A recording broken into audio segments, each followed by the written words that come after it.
भगवान बड़ी फुर्सत से तोहरा के बनौले बाड़े। ये पवन जी का गाना है और मुझे बहुत पसंद है ये गाना, सबसे पसंद मेरा गाना है। और उस टाइम पे मुझे मतलब कुछ भी करके सिर्फ आर्मी ज्वाइन करना था, क्योंकि घर की नीड भी थी, देशभक्ति भी थी और कहीं ना कहीं एक जज्बा था।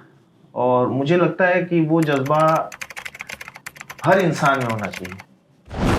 मुझे लगता है कि ज़िंदगी में आप सब कुछ मिल जाएगा आपको, लेकिन आपको दूसरा भाई नहीं मिल सकता है। पर कुछ लोगों का कंटेंट नहीं चेंज हुआ, क्योंकि जैसे मैं जानती हूँ आपकी फिल्में पहले काफ़ी अच्छी रही हैं पहले से ही, बहुत फैमिली ओरिएंटेड। पर फिर भी जब भोजपुरी का नाम आता है तो एक शब्द उसके साथ में जुड़ा हुआ रहता है, अश्लील, ठीक है, जो सच नहीं है। अगर जो लोग भोजपुरी फिल्म्स देखते हैं उन्हें आइडिया होगा, पर तो ये नाम फिर क्यों पड़ा? मैं अपने मन का राजा हूँ, मैं क्या कर रहा हूँ मुझे उससे सिर्फ मतलब होता है। मैं अच्छा कर रहा हूँ, बुरा कर रहा हूँ, नहीं कर रहा हूँ, कर रहा हूँ, सिर्फ ये मैं देखता हूँ। पूरी फिल्म में मैं था, पूरी फिल्म बन गई, पोस्टर बन गए, सब कुछ हो गया। जब फिल्म रिलीज हुई तो जब बिहार में पोस्टर लगा तो जितनी जगह पे मेरा मुंडी था उस सब पे डिस्ट्रीब्यूटर ने मेरा मुंडी काट के भैया का मुंडी लगा दिया, सारे पोस्टर में। करबा कपिया जाके केहू के नौकरिया, करबा कपिया जाके केहू के नौकरिया, घरवा से नीक नहीं बाटे टाटा झरिया, घरवा से नीक नहीं बाटे टाटा झरिया। मैं बोलता था क्या बनेगा, तो बोलते थे कि बनावा दाल भात चावल रोटी दाल सब। हाँ। तो मैं बनाता था और जब उनका टर्न आता था तो मैं बोलता था क्या बना रहे हैं, बोलते हलवा। आपने ये कब डिसाइड किया कि आपको एक्टर बनना है? Hello everyone, welcome to the AD show. मैं हूं आंचल दुबे और आज हमारे पॉडकास्ट के गेस्ट हैं राम प्रवेश लाल यादव जी। उन्होंने बहुत सारे काम किए। मैं एक्चुअली उनका प्रोफाइल आपको ढंग से बताती हूँ वरना मैं भूल जाऊंगी कुछ। वो एक्टर हैं, सिंगर है, म्यूजिक डायरेक्टर हैं, प्रोड्यूसर हैं, सीसीएल में एक बहुत बड़ा रोल प्ले करते हैं, एकदम की प्लेयर हैं हमारे भोजपुरी दबंग टीम के। उसके अलावा एक बहुत ही रिस्पॉन्सिबल और बहुत ही सक्सेसफुल बिजनेसमैन है। आज उनके साथ पॉडकास्ट में मुझे बहुत मज़ा आया। मैं उनको पर्सनली जानती हूँ पहले से, पर बहुत सारी चीज़ें आज मैंने उनसे फर्स्ट टाइम सुनी, क्योंकि उन्होंने लाइफ में ये पहला पॉडकास्ट था उनका। तो बहुत मज़ा आया उनसे बात करके, उनकी जर्नी के बारे में, उनकी स्ट्रगल डेज के बारे में, उन्होंने आर्मी कैसे ज्वाइन किया, आर्मी का उनका सफ़र कैसा रहा, एज अ प्रोड्यूसर वो क्या सोचते हैं इंडस्ट्री के बारे में, उनकी मूवीज़ को लेके क्या राय है, क्या सोच है, वो फ्यूचर क्या सोचते हैं भोजपुरी का। बहुत सारे टॉपिक पे हमने बात की। मुझे बहुत मज़ा आया ये पॉडकास्ट करने में एंड आई होप आपको ये देखने में उतना ही मज़ा आए। अगर आपको ये पॉडकास्ट अच्छा लग रहा है तो प्लीज़ लास्ट तक देखिएगा। Thank you. हेलो प्रवेश जी। कांग्रेचुलेशन। Thank you. किस लिए कांग्रेचुलेशंस? मेरा इंटरव्यू लेने के लिए। अरे बाप रे, ये है ना, ये आपके जैसी शुरुआत अभी तक मेरी हुई नहीं है कहीं पे भी। ये कॉन्फिडेंस भी नहीं है लोगों में। प्रवेश जी कैसे हैं आप? बहुत बढ़िया हूँ। शुरू हो गया क्या? हाँ शुरू हो चुका है जी। हाँ मुझे लगा हम लोग ऐसे बात कर रहे थे तो अभी वही चल रहा है। बहुत बढ़िया हूँ और सॉरी आपको मैं बहुत लेट टाइम दिया। काफी टाइम से हमारी बात चल रही थी लेकिन टाइम नहीं मिल रहा था। मैं थोड़ा क्रिकेट में बिजी था। अभी सीसीएल खत्म हुआ है तो मैं सोचा कि सबसे पहले आपको मैं इंटरव्यू दूंगा, उसके बाद कोई काम करूंगा। वाह, सो स्वीट। एंड मुझे बहुत मतलब जब मैं वहाँ पर भी आई थी आप लोग के सूरत वाले मैच के टाइम पे, तो मैं सचमुच पहले मैं वो बोलना चाहती हूँ कि बहुत काइंडली आप लोगों ने वो अग्री किया। आप लोग लेट हो रहे थे मैच के लिए, फिर भी आप लोगों ने समय दिया और बहुत अच्छा लगा मुझे। नहीं बिल्कुल, और इसलिए क्योंकि आप इतने दूर से चल के भी आई थी और हम लोग भी कहीं ना कहीं ज़रूर ये चाहते हैं कि जो हम लोग सेलिब्रिटी क्रिकेट लीग खेलते हैं तो उसका जितना प्रचार प्रसार होगा उतना अच्छा है। तो आपके माध्यम से हमें कुछ लोग जाने होंगे, जो लोग नहीं हमारा क्रिकेट देखते होंगे या नहीं देखे होंगे उनको पता चला होगा कि हम लोग क्रिकेट भी खेलते हैं और हम लोग क्या मस्ती करते हैं। तो मुझे लगता है वो शो बहुत अच्छा लगा होगा सभी लोगों को। यस, बहुत अच्छा लगा और बहुत अच्छे कमेंट्स भी बहुत अच्छे आ रहे हैं आप लोगों के लिए। सो आपने इससे पहले पॉडकास्ट, मुझे पता है कि आपने इंटरव्यूज तो बहुत दिए हैं पर पॉडकास्ट ही आपका पहला है, राइट? नहीं, पॉडकास्ट मैंने पहले कभी नहीं दिया है। पहला मेरा पॉडकास्ट है आपके यहाँ पे। अच्छा। इसके पहले इंटरव्यू तो वैसे हो जाता है, कभी हम लोग प्रमोशन कर रहे हैं, कोई फिल्म कर रहे हैं, किसी सेट पे हैं, तो ऐसे नॉर्मली तो इंटरव्यू हो जाता है, बट पॉडकास्ट मैंने इस तरह का नहीं दिया था। थैंक यू, आपने मुझे बुलाया। अरे ऐसे मत बोलिए प्लीज, मैं आपको अभी थैंक यू बोलने जा रही थी कि थैंक यू, आप कभी पॉडकास्ट नहीं देते और आप आ गए मेरे पास। नहीं, मुझे अच्छा लगा आके, और जिस तरह से मैंने आपसे बात किया अच्छा लगा, और आई होप कि सब अच्छा रहे। हाँ बिल्कुल, आपके साथ तो सब अच्छा ही रहता है हमेशा। कि तो मुझे पता है कि आपकी कहानी और दिनेश जी की कहानी मैं बहुत अच्छे से जानती हूँ, क्योंकि मैं आप लोग के साथ बहुत समय बिता चुकी हूँ। तो थोड़ा लोगों के लिए बताइए कि आपका जो बचपन है, बचपन में आप 2 जगह पे रहे हैं क्या? पहले आप गाजीपुर में रहे हैं बहुत टाइम, और उसके बाद फिर आप लोग की पढ़ाई वगैरह सब कुछ हुई है कलकत्ता में जी। फिर वापस आप लोग वहाँ से गाजीपुर आए जी। तो थोड़ा आपके बचपन की स्टोरी, कैसे आप लोग ने क्या क्या किया वो टाइम पे? हाँ, बचपन की स्टोरी भैया ने का मैंने इंटरव्यू देखा, उन्होंने बहुत हद तक बताया है, लेकिन मेरे पॉइंट ऑफ व्यू से मैं बताना चाहूँगा कि गांव में सबसे पहले मैं मतलब पढ़ाई करता था, भैया पापा के साथ कलकत्ता में थे, और वहाँ पे ही वो पढ़ते थे। मैं चूँकि हम लोग 2 भाई थे, तो एक भाई का माँ के साथ रहना जरूरी था, एक भाई का पिताजी के साथ। तो मैं गांव में रहता था मम्मी के साथ, लेकिन मैं पढ़ने घर से तो निकलता था, लेकिन कभी पहुंचता नहीं था। क्यों? इसलिए क्योंकि जब भी मैं निकलता था तो रास्ते में कहीं ना कहीं हम लोग, मेरे एक बचपन के दोस्त हुआ करते थे जिनका नाम था राजेश, तो हम लोग मछली बहुत मारते थे। अच्छा। गांव में ये तालाब होता है ना, तो कहीं भी हम लोग लग जाएंगे, मछली मारने लगेंगे। हो सकता है कुछ मिलेगी नहीं मिलेगी, लेकिन दिन भर वो पानी वो करेंगे। हाँ।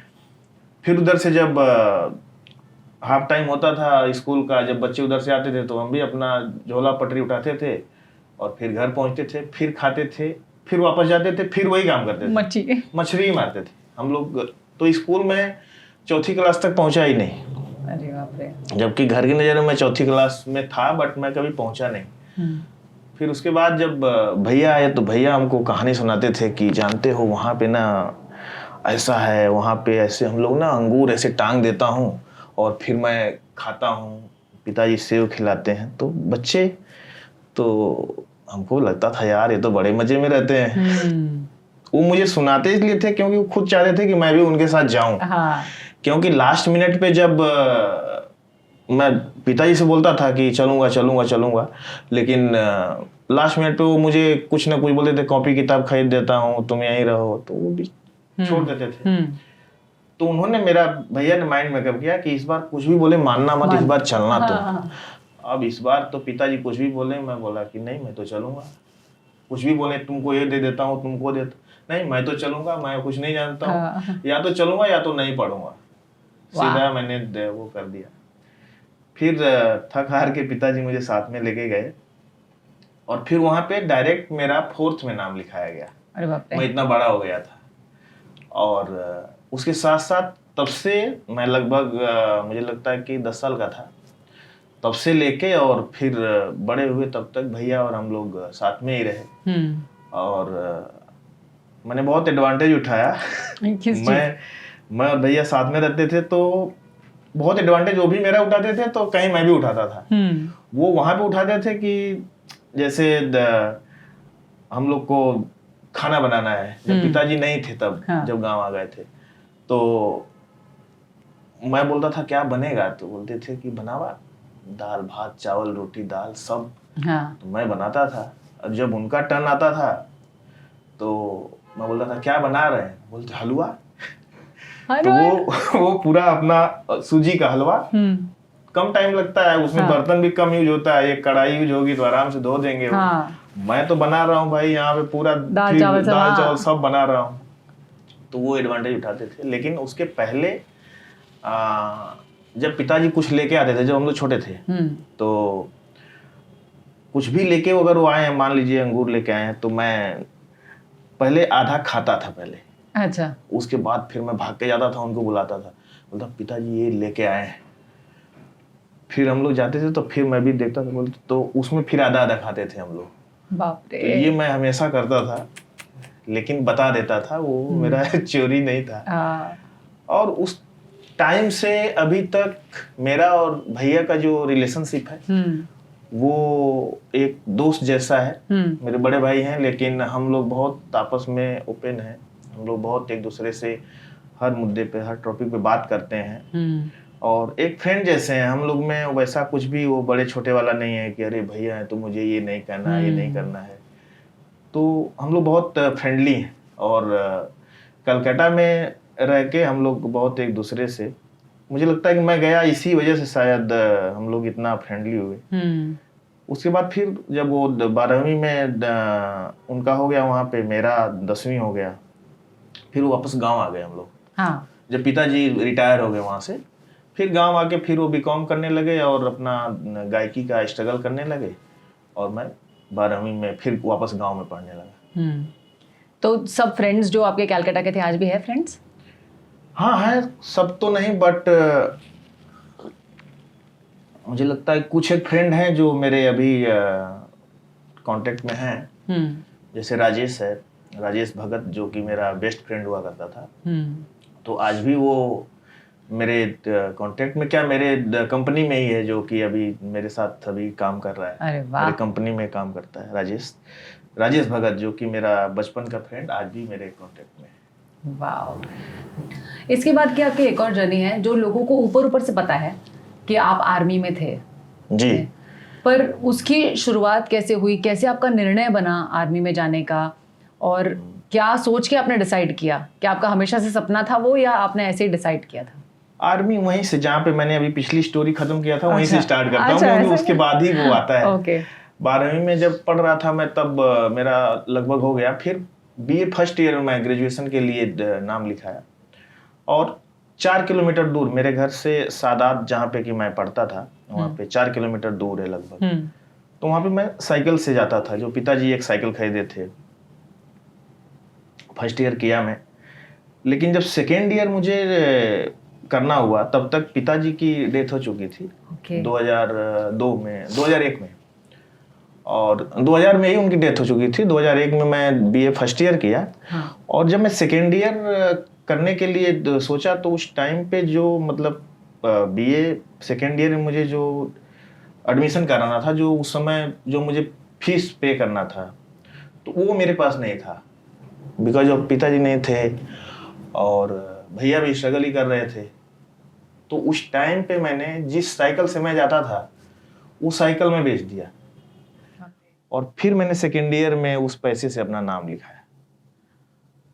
फिर ये भी सोचा कि यार ये सब सही नहीं है, कुछ करना पड़ेगा और खुद के दम पे करना पड़ेगा। तो उस टाइम पे मुझे और पढ़ाई मैं कर नहीं सकता था। उस टाइम पे जो अपने से जो कर सकता था, वो मैं फिर उस टाइम पे अपना फिजिकल शुरू किया। उस टाइम पे मैंने आर्मी देखना शुरू कर दिया और फिर करीब 7-8 बार मैं रिजेक्ट हुआ। अच्छा, आप रिजेक्ट कर? हाँ, रिजेक्ट मतलब कि फिजिकल होता है, मेडिकल होता है, फिर आपका रिटर्न होता है। तो फिजिकल तो मैं हमेशा पास कर जाता था। हाँ, बड़े मजे की स्टोरी है। जब मैं आर्मी देखता था, यार क्या, पहली बार जब मैं गया था बनारस बीआरओ में मेरा वो था, रनिंग था। तो उस टाइम पे जब लोग बहुत ज्यादा इकट्ठा होते थे, मेला भर्ती होती थी, तो पता चला कि वहाँ पे जो वैकेंसी है वो 100 लड़कों की है और जो इकट्ठा हुए हैं वो 4 लाख 5 लाख इकट्ठा हुए हैं। तो 300 400 500 बच्चे एक साथ दौड़ते थे रनिंग के लिए और सब बड़े बड़े। मैं उस टाइम पे अंडर एज में था, लगभग मैं 17.5 साल का ही था। तो भैया वो लोग को देख के सब एकदम लंबे चौड़े सब बोले, परवेश तू ने रहे दा अभी तनी और खा पी के मोटा हो जा, बड़ा हो जाइए तब। अरे तू देखा ना। उसके बाद बोले ठीक है। तो उस समय वो बुक्स ज़्यादा पढ़ते थे, तो मैं तो उस समय अपना कपड़ा वपड़ा उनको दिया वहाँ पे और फिर गया रनिंग करने। आप बिलीव नहीं करेंगे, 500-600 बच्चों में 4th नंबर पे था मैं। वाह। और उसमें सेलेक्ट लगभग 10 से 12 लड़के हुए 400-500 में। और ये चीज चला 4 से 5 बार। मतलब कि उस बार मैं फिर मेडिकल में छटा, फिर वापस से फिर फिजिकल दिया, फिर मेडिकल में छटा, फिर तो ऐसे चल रहा था, क्योंकि मैंने एनसीसी सर्टिफिकेट किया हुआ था। Okay. तो आप अगर एनसीसी सर्टिफिकेट किए हो तो आपको फिजिकल और मेडिकल सिर्फ पास करने की जरूरत होती है। उसके बाद आपका रिटेन नहीं होता है, आप फिर डायरेक्ट भर्ती हो जाते हो। अरे वाह। तो फिर गोरखपुर में भर्ती थी और वहां पे जाके मैं आर्मी ज्वाइन किया था। और फिर उसके बाद 5 साल मैंने किया। उसके बाद फिर भैया भी स्टार हो गए थे और वहाँ भी मेरा गाना बजाना सब चलता रहता था। कहाँ, आर्मी में ही? हाँ, वहाँ भी प्रोग्राम होता है तो वहाँ भी मैं गाता था या नाटक में भाग लेता था। तो मेरे यूनिट के लोगों को बहुत मेरे ऊपर नाज होता था। सब बहुत प्राउड फील करते थे और वो आज भी करते हैं। जब मैं आया तो आज भी जो मेरी फिल्में हैं, जो मेरे गाने हैं, मुझे देख के लोग बहुत गर्व महसूस करते हैं। और आज भी हमारे जो वहाँ के दोस्त हैं, हमारे जो ऑफिसर्स हैं, वो फोन करते हैं, बात करते हैं और वो बोलते हैं कि अरे हमारे यूनिट का ये राम है। मुझे राम प्रवेश, एक्चुअली मेरा नाम है राम प्रवेश यादव, तो मुझे मेरी यूनिट में राम राम बोलते थे। वाह। तो आज भी उन लोगों से मैं जुड़ा हुआ हूँ। बहुत बहुत इंटरेस्टिंग है आपकी कहानी। और आपने मतलब वो है तो स्ट्रगल की कहानी, आपने बहुत संघर्ष किया, पर जिस तरह से आप बता रहे हो ऐसे लग रहा है कि आपको वो कितना खुशी दे रही है वो चीज, वो याद करके। क्योंकि क्या होता है कि जब आप कोई चीज बहुत मेहनत से पाते हो या मेहनत से करते हो तो वो मिलने के बाद आपको अलग ही खुशी होती है। और उस टाइम पे मुझे मतलब कुछ भी करके सिर्फ आर्मी ज्वाइन करना था, क्योंकि घर की नीड भी थी, देशभक्ति भी थी और कहीं ना कहीं एक जज्बा था। और मुझे लगता है कि वो जज्बा हर इंसान में होना चाहिए। वो जो 5 साल था मेरा, मुझे लगता है कि हर नागरिक को वो 4 साल पाए। हालांकि ये गवर्नमेंट का स्कीम भी है जो अग्निवीर है, जिसमें कि 4 साल आप अग्निवीर करते हैं, उसके बाद आपको कुछ आपके प्राइवेट सेक्टर में आपको वरीयता मिलती है, आप फिर उसके बाद कुछ कर सकते हैं अगर 25% में आप नहीं आए तो वो भले आप 4 साल करके आप छोड़ देते हो या आ जाते हो, लेकिन वो आपके पूरे जीवन में आपको काम आता है। क्योंकि आप वेल डिसिप्लिन हो जाते हैं, आपको समय की कीमत पता चल जाती है। और मुझे लगता है कि जिस इंसान के भी जिंदगी में अगर वो समय की कीमत समझता है और वो डिसिप्लिन है तो उसे सक्सेस होने के लिए कोई रोक नहीं सकता है। बिल्कुल, मैं आपसे एक्चुअली ये पूछने ही जा रही थी कि आप आर्मी का आपने 5 साल वहां पे बिताया है, तो आपके लाइफ में आज भी उसका क्या महत्व है, क्या प्रभाव है? बहुत महत्व है। वही मैं बताया कि मैं वहाँ 5 साल जो मैंने रहा है, उससे मुझे मेरे पर्सनली जीवन में, एक फिजिकली तो आप बहुत फिट हो ही जाते हो, उस पर नो डाउट, कुछ कहने की बात नहीं है। जब आप 35 हफ्ते की ट्रेनिंग करते हैं तो आप बहुत फिट हो जाते हैं, लेकिन मेंटली भी आप बहुत स्ट्रांग हो जाते हैं। आप हर कंडीशन में आप किसी चीज को टेकल करना हो या आपको परिवार से लेके, चाहे आपको समय की कीमत, चाहे आपको डिसिप्लिन, आपको किससे क्या बात करना है, कितना बात करना है, वो सब चीजें आपके अंदर आ जाती है। तो वो मेरे जीवन में बहुत काम करती है, जो कि मैं डिसिप्लिन रहता हूँ, अपने काम से काम रहता हूँ, दूसरे काम में टांग नहीं अड़ाता हूँ, दूसरे पे बात नहीं करता हूँ, दूसरे से मुझे मतलब नहीं है, क्योंकि मैं अपने मन का राजा हूँ।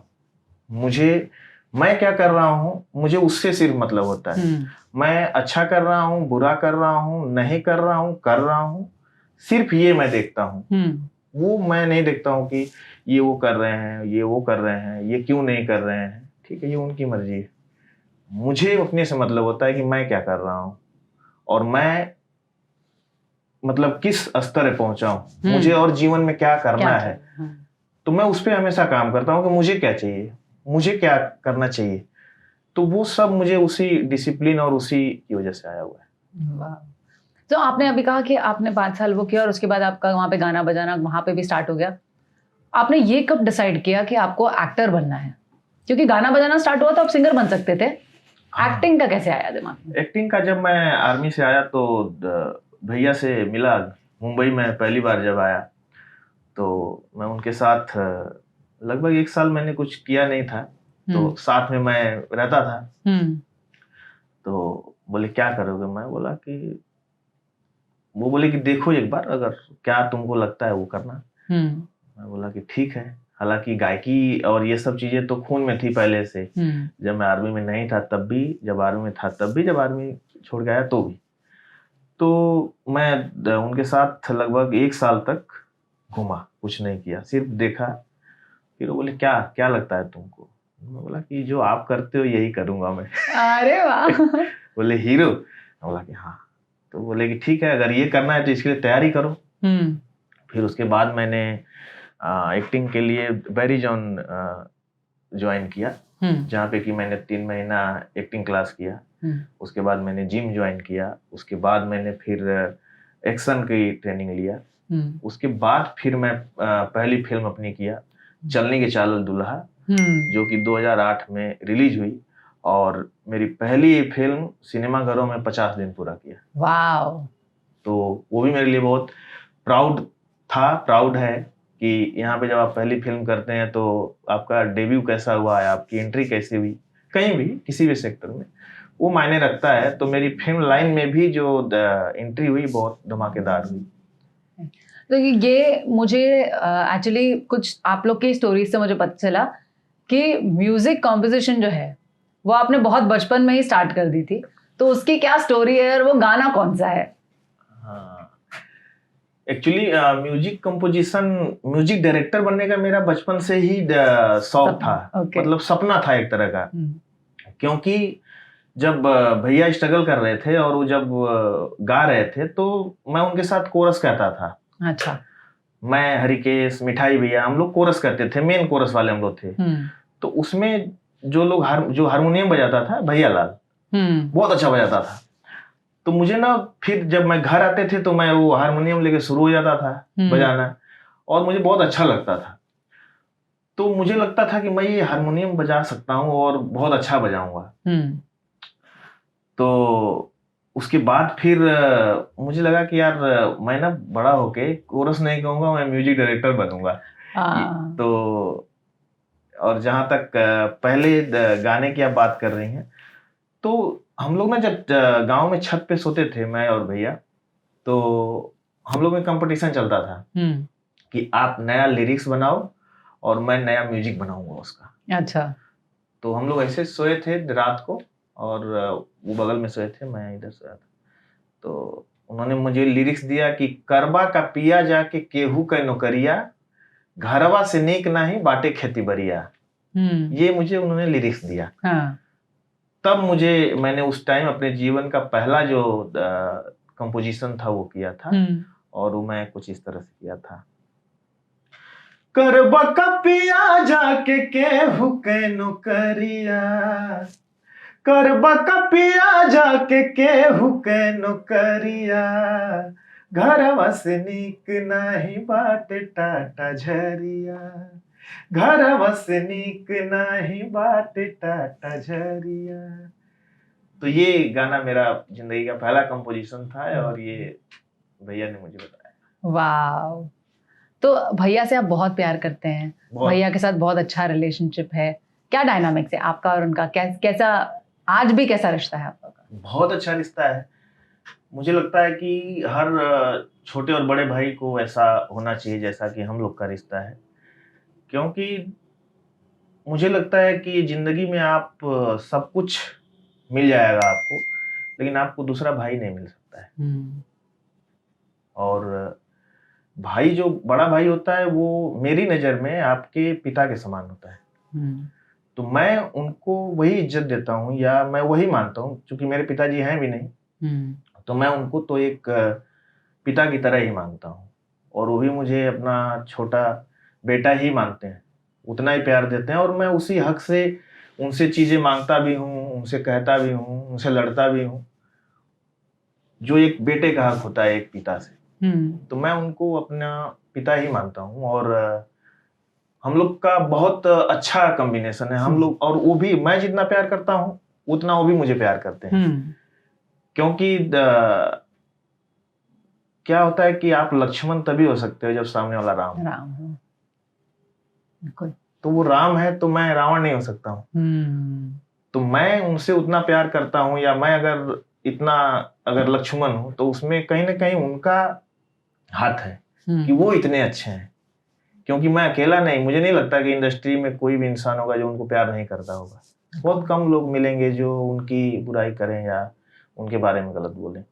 तो वो हैं ही इतने अच्छे कि उनको मतलब सब लोग प्यार करते हैं। मैं तो छोटा भाई हूँ, हमारा तो अलग ही रिलेशनशिप है, और वो कहीं ना कहीं पूरे परिवार में मेरे ऊपर बहुत दारोमदार रखते हैं।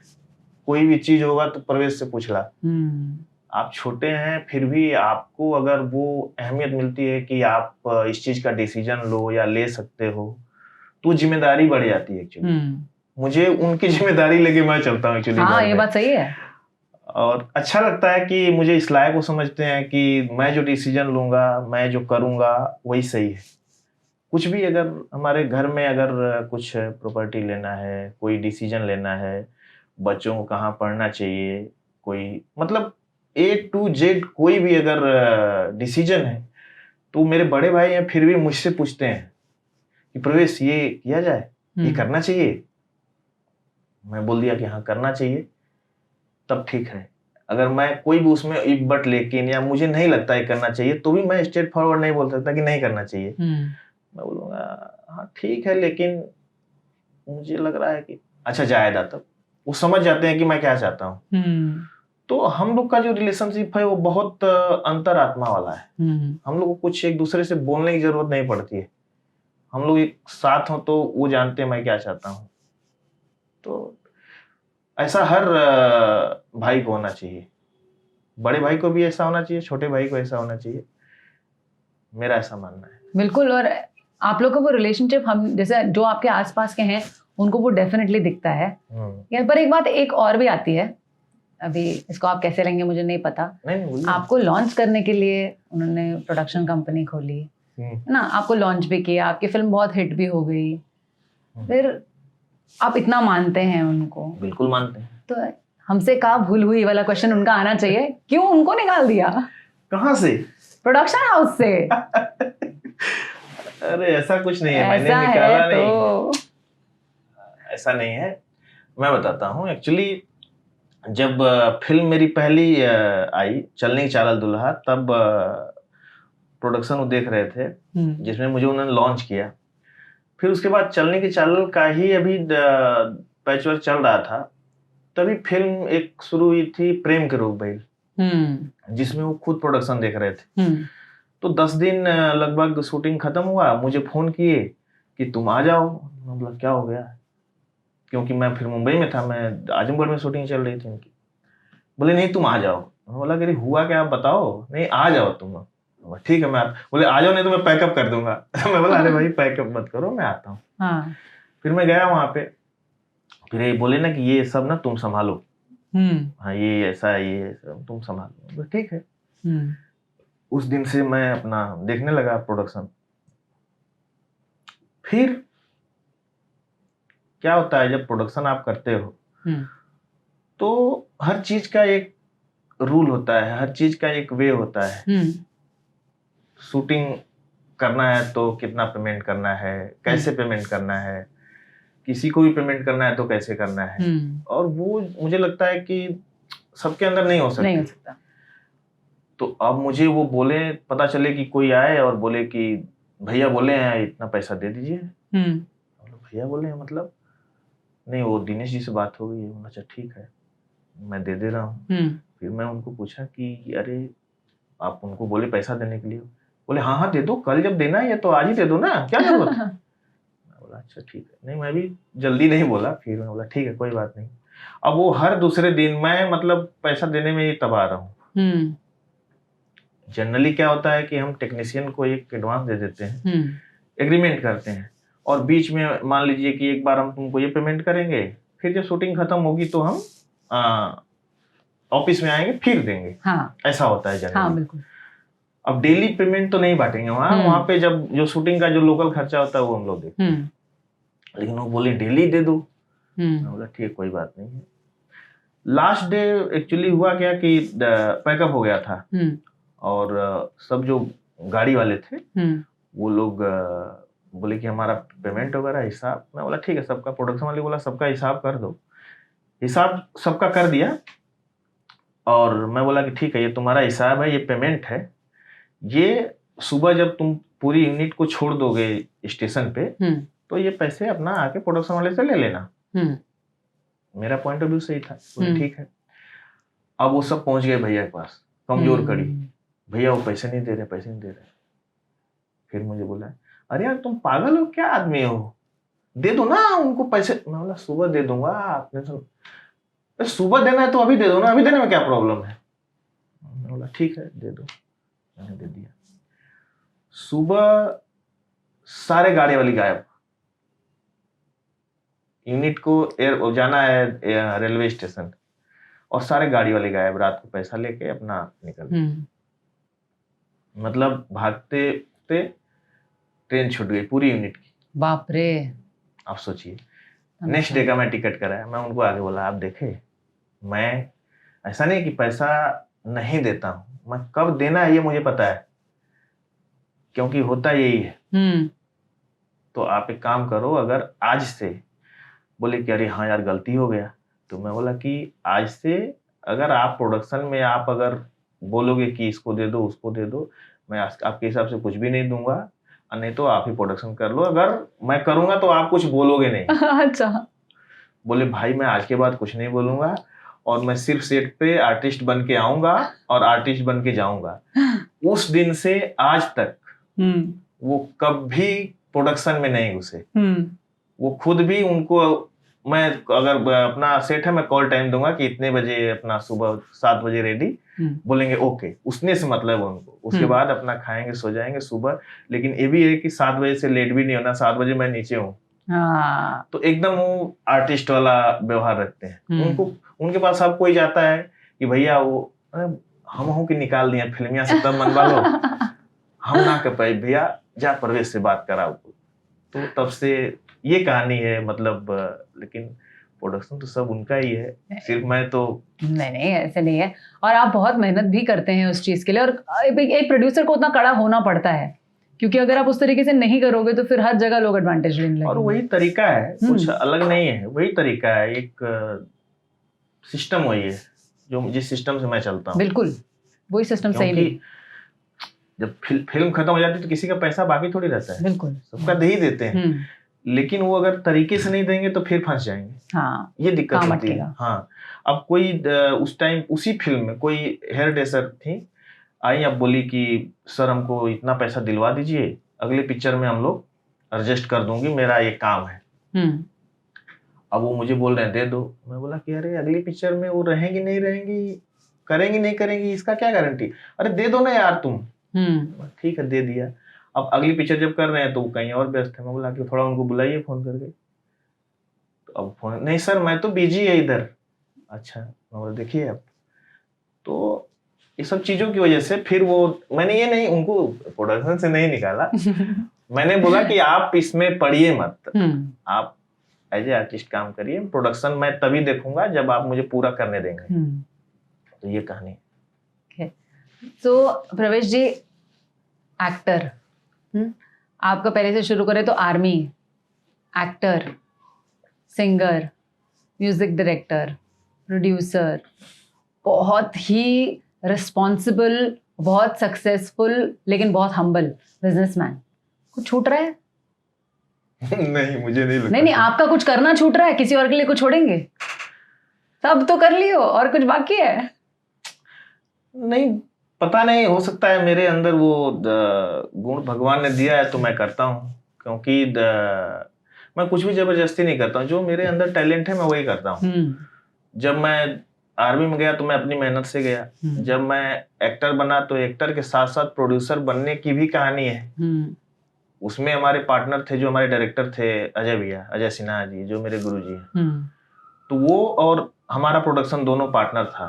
तो उनसे मैं पैसे का हिसाब किताब लेने में मैं प्रोड्यूसर बन गया। तो उसका आइडिया मुझे वहीं से आया प्रोडक्शन का। धीरे धीरे सीख गया मैं, तो अपनी फिल्में बनाने लगा तो प्रोड्यूसर बन गया।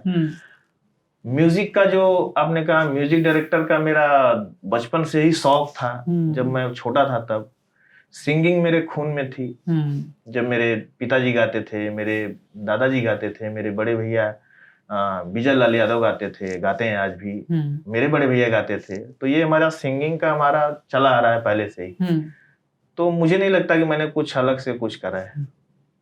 तो इतनी सारी चीजें जो आपने की है, आपको कहीं लगता है कि सब में आप सक्सेसफुल हो, सब में आपका बहुत अच्छा नाम है, पर कहीं आपको लगता है कि आपको और कुछ करना है, और कुछ जो आपकी इच्छा है जो बाकी है, अभी आपने उसमें पूरा अपना ध्यान लगन नहीं दिया है अभी तक? नहीं, कुछ और नहीं है, लेकिन मुझे ऐसा लगता है कि एक ऐसी चीज है जिसको मैंने शायद ज्यादा महत्व नहीं दिया। ओके। मेरे जीवन में उस चीज को मुझे महत्व देना चाहिए था, मुझे ऐसा लगता है आज कभी कभी। क्या क्या? मैंने अपनी सिंगिंग को उतना महत्व नहीं दिया। मैं जितना प्रोड्यूसर को दिया, जितना मैंने एक्टर को दिया, जितना मैंने इवन म्यूजिक डायरेक्टर को भी दिया, म्यूजिक भी मैंने बहुत सारे गाने बनाए, अपने मन के बनाए, अच्छे बनाए, लेकिन एज ए सिंगर मैंने अपने आप को उतना प्रमोट नहीं किया, या मैंने उतना एग्जीक्यूट नहीं किया जितना मुझे करना चाहिए था। अच्छा। जितना मुझ में मेरे हिसाब से जो पोटेंशियल था वो मैंने यूज नहीं किया, और शायद मैं आगे करूं इसको, क्योंकि वो मुझे हमेशा लगता है कि मैं जितना कर सकता हूं या कर सकता था उतना मैंने एज ए सिंगर नहीं किया। और आप यकीन नहीं मानेंगे, आप दिनेश जी से भी पूछ सकते हैं, ये बात मैंने हमेशा उनसे कही है कि मुझे आपके गाने उनके गानों से अच्छे लगते हैं। मैंने हमेशा उनसे कहा है कि आपकी जो क्वालिटी है आपकी आवाज की, वो मुझे ज्यादा पसंद है। ये हम लोग के जो इर्द गिर्द हैं, जो लोग हमको उनको सुने हैं, सब लोग कहते हैं, वो खुद भी कहते हैं। हाँ। हमारे परिवार में भी सब लोग कहते हैं, तो वो गॉड गिफ्ट है। लेकिन नहीं, आपने मेहनत भी की है उसमें। लेकिन उनके भी आवाज का, उनके उस मतलब फ्लेवर का अलग ही मजा है। हाँ हाँ बिल्कुल। हमारा वो भी अच्छा सिंगर है, मैं भी अच्छा सिंगर हूँ, लेकिन वो जो है वो कंप्लीट देसी सिंगर है। देसी जितना अच्छा वो गाएंगे उतना अच्छा मेरे मुंह से देसी गाना अच्छा नहीं लगेगा। फोक गाने में वो बहुत माहिर हाँ, है। फोक गाने में वो बहुत अच्छे सिंगर हैं। उसी तरह से मैं प्लेबैक सिंगिंग में अच्छा। तो मुझे लगता है कि हम दोनों अच्छे हैं, दोनों बेस्ट हैं। हमारे भाई को ऐसा मत बोलिए। मैं कैसे बोल दूंगी ऐसे? मैंने कहा उनसे आप क्या बता, मैंने थोड़ी कहा कि क्या बुरी है। उनका अलग फ्लेवर, मेरा अलग फ्लेवर है। और मुझे रोमांटिक वॉइस और ये गाने वो मुझे ज्यादा पसंद है। वो पसंद पे भी डिपेंड होता है, तो मुझे पसंद ज्यादा, इसलिए मुझे आपकी आवाज ज्यादा। हाँ, बहुत लोग हैं जिनको उनकी आवाज पसंद है, उनके गाने पसंद है। जितने हमारे यूपी बिहार में लोग हैं जो लोग देसी गाना सुनना पसंद करते हैं, वो उनको पसंद करते हैं। जो लोग प्लेबैक सिंगिंग और रोमांटिक सॉन्ग सुनना पसंद करते हैं, मुझे पसंद करते हैं। तो मुझे और अभी सिंगिंग में करना है कुछ। तो कुछ करना है तो अभी थोड़ा कुछ कीजिए, थोड़ा हम वो कुछ कोई ऐसे गाना अच्छा वाला सुनाइए। आपने तो सिर्फ 2 ही लाइन सुनाई है। अभी मेरा एक गाना बहुत ट्रेंडिंग में चल रहा है, हालांकि उस गाने को मैंने गाया नहीं है, मैं उसमें हीरो हूं। पर मैं आपसे पूछना भी ये चाहती थी कि आप अभी इतना म्यूजिक में काम कर रहे हैं, आप इतना म्यूजिक बना रहे हैं, तो आप क्यों नहीं गा रहे हैं? नहीं, गा रहा हूं मैं, ऐसा नहीं है कि नहीं गा रहा हूं, लेकिन उस तरह से मैंने बताया ना कि जितना मुझे एज ए सिंगर मुझे प्रमोट करना चाहिए खुद को, उतना मैंने ध्यान नहीं दिया, अपनी सिंगिंग पे ध्यान नहीं दिया जितना मैंने एज एन एक्टर अपने आप पे ध्यान दिया। तो मैं बता रहा था कि ये कभी गाना मेरा चल रहा है बहुत अच्छा, उसका 2 लाइन सुनाता हूँ। जी। दिन रात रहताई कपर पचढ़ल, धीरे धीरे जात बाबो खार नियन बढ़ल, जहिया से तोहा के देखले बानी, मन कुछ करे के करत नहीं खे, तोहर प्यार हकी पिपरा के भूत, रानी हो उतरत नहीं खे, तोहर प्यार हकी पिपरा के भूत, रानी हो उतरत नहीं खे। एक लाइन और है। बन के मजनुआ पीछे पीछे घूमतानी, एक ही फोटुआ बेरी बेरी चुमतानी, केतनो निहारी सुनर रूपवा, दिल दीवानाई भरत नहीं खे, तोहर प्यार हकी पिपरा के भूत, रानी हो उतरत नहीं खे। आहा हा, तो ये गाना आपने क्यों नहीं गाया? आपकी आवाज में कितना अच्छा लग रहा है। नहीं, ये गाना ऑलरेडी पहले बना हुआ था और जिन्होंने गाया वो भी बहुत अच्छे सिंगर हैं, हमारे मित्र हैं, सुगम भाई। साजन मिश्रा ने इस गाने को बनाया है। तो साजन भाई को जब कोई गाना अच्छा लगता है तो उनको पूरा ये विश्वास है कि मैं उसको बहुत अच्छे से शूट करूंगा, बहुत अच्छे से उसको फिल्माऊंगा। तो उन्होंने मुझे बोला कि भैया ये गाना है, आप करेंगे क्या? मैं बिल्कुल करूंगा। तो मुझे सुनते ही पसंद आ गया, फिर मैंने इस गाने को किया। बहुत अच्छा। पर मुझे अब आपकी आवाज सुनने के बाद मुझे फिर से ये लग रहा है, बिल्कुल आ रहा है मेरा गाना, बहुत खतरनाक आ रहा है। खतरनाक तो ऑलरेडी आप कर ही रहे हैं, अब आपकी आवाज में खतरनाक चाहिए। आपके गाने आपकी आवाज पे वो सूट भी होता है। तो आपका एक और चीज है, जो प्रोडक्शन हाउस आपका है, जिस तरीके से आप रन करते हो, जैसे मुझे निरवा हिंदुस्तानी के टाइम का याद है, आप लोग ने कई महीने लगाए कास्टिंग के लिए, स्टोरी के लिए, गानों के लिए। क्या ये सारी चीज़ें, इतनी मेहनत जो आप करते हो और उसके बाद बनती है एक ऐसी फिल्म जो एक कल्ट फिल्म हो जाती है ना, हर कोई उस फिल्म के बारे में बात करता है, और यहाँ से आपकी जर्नी शुरू होती है एज अ प्रोड्यूसर। क्या क्या चैलेंजेस होते हैं आपके? चैलेंजेस तो बहुत सारे नहीं होते हैं, बिकॉज ऑफ शुरू से ही जो हम लोग इसका, खासकर मैं जो ट्रेनिंग लेते आ रहा हूँ, जितनी फिल्में मुझे लगता है कि अभी तक मैंने एज ए प्रोड्यूसर 20 फिल्में कर लिया है मेरे प्रोडक्शन हाउस में। तो चैलेंजेस नहीं आते हैं, लेकिन चैलेंजेस कभी कभी बहुत बड़े भी आते हैं। हमारे जैसे कि निरहुआ हिंदुस्तानी में बहुत सारे चैलेंजेस आए, बहुत सारे, मतलब उतना सोच नहीं सकते। लेकिन फिर उस फिल्म को सक्सेस इतना बड़ा मिला कि सब चीज़ें हम लोग भूल गए।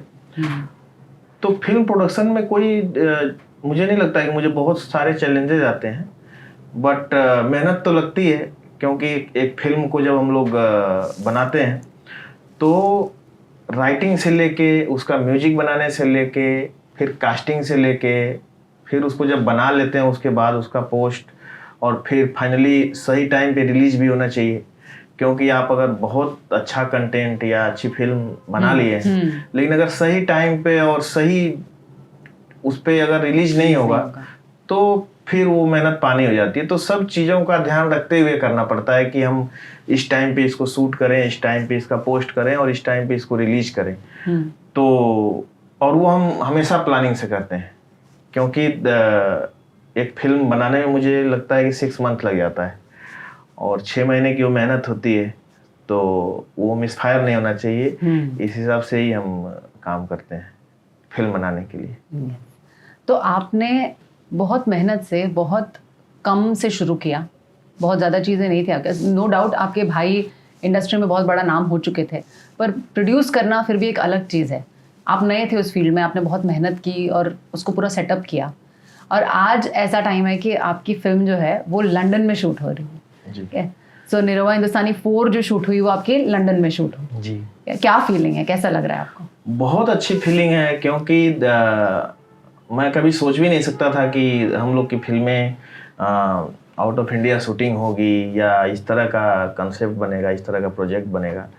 क्योंकि हम लोगों ने, आपने सही कहा कि शुरू बहुत छोटे से किए हुए हैं, और आज फिल्में अगर लंदन में शूट हो रही है या कहीं भी आउट ऑफ इंडिया शूटिंग हो रही है, तो ये बड़ा अचीवमेंट है अपने आप में। क्योंकि हर आदमी अपने चीज़ को बढ़ता हुआ देखना चाहता है, तो ये बहुत बड़ा अचीवमेंट है। और मैं इस चीज़ को बहुत इसके लिए भगवान का शुक्रगुजार हूँ कि उन्होंने मतलब ऐसा हमको बनाया, इस लायक बनाया कि हम लोग इस तरह की फिल्में बना रहे हैं, और आगे भी हम और इस तरह का काम करना चाहते हैं एज ए प्रोड्यूसर, कि हमारी भोजपुरी को, हमारे जुड़े हमसे लोगों को हमारे ऊपर नाज महसूस हो, और हम करेंगे। क्योंकि बहुत सारे हमारे ऐसे प्रोजेक्ट हैं जिस पे कि काम कर रहे हैं, जो अब तक मैंने जो किया है उसका नेक्स्ट लेवल होगा। क्योंकि मैं इस चीज़ को बहुत अच्छी तरह समझता हूँ कि हम लोग भोजपुरी इंडस्ट्री को खासकर रिप्रेजेंट करते हैं, और हम लोग का एक उस तरह का प्रोडक्शन हाउस है कि हम लोग जब कुछ करते हैं तो कहीं ना कहीं नज़र में चीज़ें होती है और लोग उस चीज़ को देखते हैं कि हमने क्या बनाया है। तो हमेशा हम कोशिश करते हैं कि हम ऐसा ही कॉन्सेप्ट बनाएं, ऐसा प्रोजेक्ट बनाएं जिससे कि 2 कदम ही सही हमारी मातृभाषा का, हमारे लोगों का, हमारे समाज का, हमारे परिवार का, हमारा नाम ऊंचा हो। क्योंकि क्वांटिटी में आप अगर बहुत सारी चीजें कर लिए लेकिन अगर क्वालिटी नहीं दिए तो मैं उस पक्ष में नहीं रहता हूँ। नहीं तो आज के डेट में अगर आप देखेंगे तो 15 दिन 20 दिन में भी फिल्में बनती है। हाँ। मैं नहीं बोल रहा हूँ कि वो फिल्में खराब होती है, अच्छी होती है, लेकिन आज भी जो हम बनाते हैं या जो हम प्रोजेक्ट डिजाइन करते हैं वो कम से कम 35 दिन 40 दिन 45 दिन 50 दिन शूटिंग होती है और उसका जो पोस्ट होता है 2 से 3 महीना होता है, क्योंकि उसमें नीड होती है, वैसा उसमें जरूरत होती है, इसलिए होता है। तो हम हमेशा कोशिश करते हैं कि कुछ ना कुछ बेहतर करें, खासकर हमारे प्रोडक्शन हाउस से, और वो हम करते जा रहे हैं और बढ़ते ही जा रहे हैं। जी जी, खुशी की बात है। आपने जब प्रोडक्शन हाउस खोला था और स्टार्ट किया था तब थिएटर का ज़माना था, थिएटर बहुत अच्छे चल रहे थे, आपकी मूवीज़ थिएटर में बहुत अच्छी चल रही थी। फिर धीरे धीरे करके कोविड के टाइम पे ऑब्वियसली कहीं कुछ नहीं बन रहा था तो आपका भी कुछ नहीं बन रहा था। फिर जब आप लौटे तो टेलीविज़न का दौर आ गया और सब कुछ टेलीविज़न के लिए बनने लग गया जी। तो कौन सा टाइम अच्छा था और क्या आप चाहते हैं कि ये जो टेलीविज़न वाला टाइम है यही अब चले या आप चाहते हैं कि थिएटर वापस आए और क्यों? देखिए, मेरा ऐसा मानना है कि सब समय का चक्र है और सब टाइम अच्छा होता है, हम उसमें एडजस्ट कहाँ करते हैं ये डिपेंड करता है। जब थिएटर चल रहा था तो भी और आज टीवी चल रहा है तो भी, कल को ओटीटी पे भोजपुरी चलेगा तो भी, ये समय का चक्र है और एक ये बदलाव की प्रतिक्रिया है। आप अगर पहले देखिए तो जब थिएटर में हमारी फिल्में चलती थी तो थिएटर से तो हमारी रिकवरी होती थी या वहाँ पे चीजें चलती थी, 50 हफ्ता 100 हफ्ता फिल्में चलती थी, लेकिन उस टाइम पे ना टीवी पे सैटेलाइट पे इतना चलती थी और ना डिजिटल पे इतना चलती थी। हाँ। वो व्यूअर के पॉइंट ऑफ व्यू से भी बोल रहा हूँ और वो मैं रिकवरी के पॉइंट ऑफ व्यू से भी बोल रहा हूँ। लेकिन आज वही जो ऑडियंस है वो फ्री में, आप समझिए कि डाटा शुरू हुआ था इंटरनेट का, कोविड के टाइम जियो का, तो चीजें शिफ्ट हो गई यहाँ पे। अब अगर पॉकेट में अगर फिल्म है, मोबाइल में फिल्म है, तो लोग जाहिर सी बात है कि वो टिकट कटा के क्यों देखें। देखते भी हैं लोग, बट हमारे सिनेमा का जो बदलाव है वो वहीं से शुरू हुआ और उसको भी हम नकार नहीं सकते, क्योंकि रोज आज टेक्नोलॉजी चेंज हो रही है, समय चेंज हो रहा है, फिल्म का मेकिंग चेंज हो रहा है। जो उस टाइम पे फिल्में बनती थी वो अलग पैटर्न की फिल्में बनती थी, जो कि लोग थिएटर में जाते थे, पूरा एकदम गमछा निकालते थे, शर्ट निकालते थे, गर्मी हो रहा है फिर भी लोग हिला रहे हैं और देख रहे हैं जियो, वो भी एक टाइम था। और आज भी हम लोग की फिल्में जब यूट्यूब पे रिलीज होती है तो 100 मिलियन 200 मिलियन 350 मिलियन 500 मिलियन ऐसे व्यू जा रहा है। तो वो व्यूअर है, ऐसा नहीं कि वो व्यूअर नहीं है। लेकिन जब कोविड आया उस टाइम पे सारे थिएटर लगभग बंद हो गए, 1-1.5 साल के बाद फिर जब वापस से खुला तो बहुत सारे थिएटर हमारे, मुझे लगता है कि 70 to 80% थिएटर बंद हो गए, जिसकी वजह से सिनेमा शिफ्ट हो गया पूरा डिजिटल पे। उसके बाद हम देखें तो टीवी पे सब फिल्में चलती है, अच्छा टीआरपी आता है, घर घर में लोग देख रहे हैं तभी तो फिल्में चल रही है। आज सब लोग अपने घर में टीवी में देख रहे हैं, जो टीवी में नहीं देख पा रहे हैं वो मोबाइल में देख रहे हैं। और मुझे पूरा विश्वास है कि बस ये चेंज ओवर चल रहा है। तो समय वो भी अच्छा था, समय ये भी अच्छा है, जो समय आएगा वो भी अच्छा होगा। क्योंकि रिकवरी पे कुछ फर्क नहीं पड़ा है। जो थिएटर से रिकवरी होती थी आज जो डिजिटल से होती है, पहले डिजिटल 0 था, आज थिएटर 0 है। तो रिकवरी बहुत फर्क नहीं पड़ा है अगर आप वैसे देखेंगे तो। लेकिन सिनेमा चेंज हो रहा है। इससे एक चीज ठीक हुआ कि जब टीवी पे फिल्में आना शुरू हुई या यहाँ के लिए बनना शुरू हुई तो कंटेंट साफ सुथरा थोड़े बनने लगे। इस चीज को ध्यान में रखते हुए फिल्में बनने लगी कि भाई ये टीवी पे आना है, टीवी पे अगर जो फिल्में आएगी तो उसको यूएस सर्टिफिकेट चाहिए। बिल्कुल, हाँ। यूएस सर्टिफिकेट चाहिए तो उसमें इस तरह का कोई चीज आप नहीं डाल सकते जिससे कि वो ए सर्टिफिकेट मिल जाए। तो इस डर से भी जो आज फिल्में बनती है, कंटेंट वैसा ही बनता है जो हम परिवार के साथ देख सकते हैं और हम देख रहे हैं। तो वो भी एक अच्छा है, वो बुरा हम नहीं बोल सकते उसको, अच्छा है। बिल्कुल। और आज टीवी में सब लोग देखते हैं फिल्में, रिकवरी भी वहां से हो रही है, तभी चल रही है। राइट। कल को यू नेवर नो कि कुछ ऐसे कंटेंट बनेंगे कि जो इस पे आएंगे, ओटीटी पे आएंगे। ओटीटी का अलग कंटेंट होता है जी। और उसी दिशा में मुझे लगता है कि जब उस तरह का सब्सक्रिप्शन लेके जब हमारा ऑडियंस और किसी ऐप पे जाएगा, फिर सब्सक्रिप्शन लेगा, फिर वहाँ फिल्म देखना शुरू करेगा, तो शायद जो हम लोग जिस चीज़ से भी वंचित हैं कि फिल्में मल्टीप्लेक्स में नहीं लगती है, यहाँ पे पब्लिक अभी नहीं आती है, तो तब शायद फिल्में इस ग्रेड की बनने लगे कि ये मल्टीप्लेक्स में आए और वहाँ भी हमारा जो ऑडियंस है वहाँ जाने लगे। तो ये चक्र है, ये घूमते घूमते वो फिर ऐसा नहीं है कि अब भोजपुरी फिल्म जो है वो थिएटर में आएगी, नहीं आएगी, ये चक्र घूम रहा है और जब हम यहाँ से चलते हैं तो घूम के फिर वापस यहाँ आते ही हैं। ये हमेशा आपने देखा होगा। जी बिल्कुल। तो बिल्कुल मैं उम्मीद करता हूँ कि बहुत जल्दी कोई ऐसी फिल्म आएगी जो भोजपुरी के मल्टीप्लेक्स में अपना झंडा गाड़ेगी और वहीं से फिर शुरू होगा। किसी एक फिल्म की जरूरत है। हाँ। और बहुत लोग ट्राई कर भी रहे हैं मेरी समझ से। हाँ। जो बड़े प्रोड्यूसर हैं वो लोग ट्राई कर रहे हैं कि मल्टीप्लेक्स में फिल्म लगाएं, बना भी रहे हैं, वैसी फिल्में लगा भी रहे हैं, बस उसमें एक चलने की जरूरत है। कोई एक फिल्म चलेगी, किसी की भी हो, और जैसे वहां पे एक बार ऑडियंस आई फिर मामला जम जाएगा। Yes, and I am sure वो होगा, बहुत जल्दी होगा। कंटेंट के ऊपर बहुत ज्यादा काम किया जा रहा है। बिल्कुल बिल्कुल होगा। बट आपने जैसे कहा कि जो कंटेंट है वो चेंज हुआ ना जब हम टीवी पे आए तो जी, पर कुछ लोगों का कंटेंट नहीं चेंज हुआ, क्योंकि जैसे मैं जानती हूँ आपकी फिल्में पहले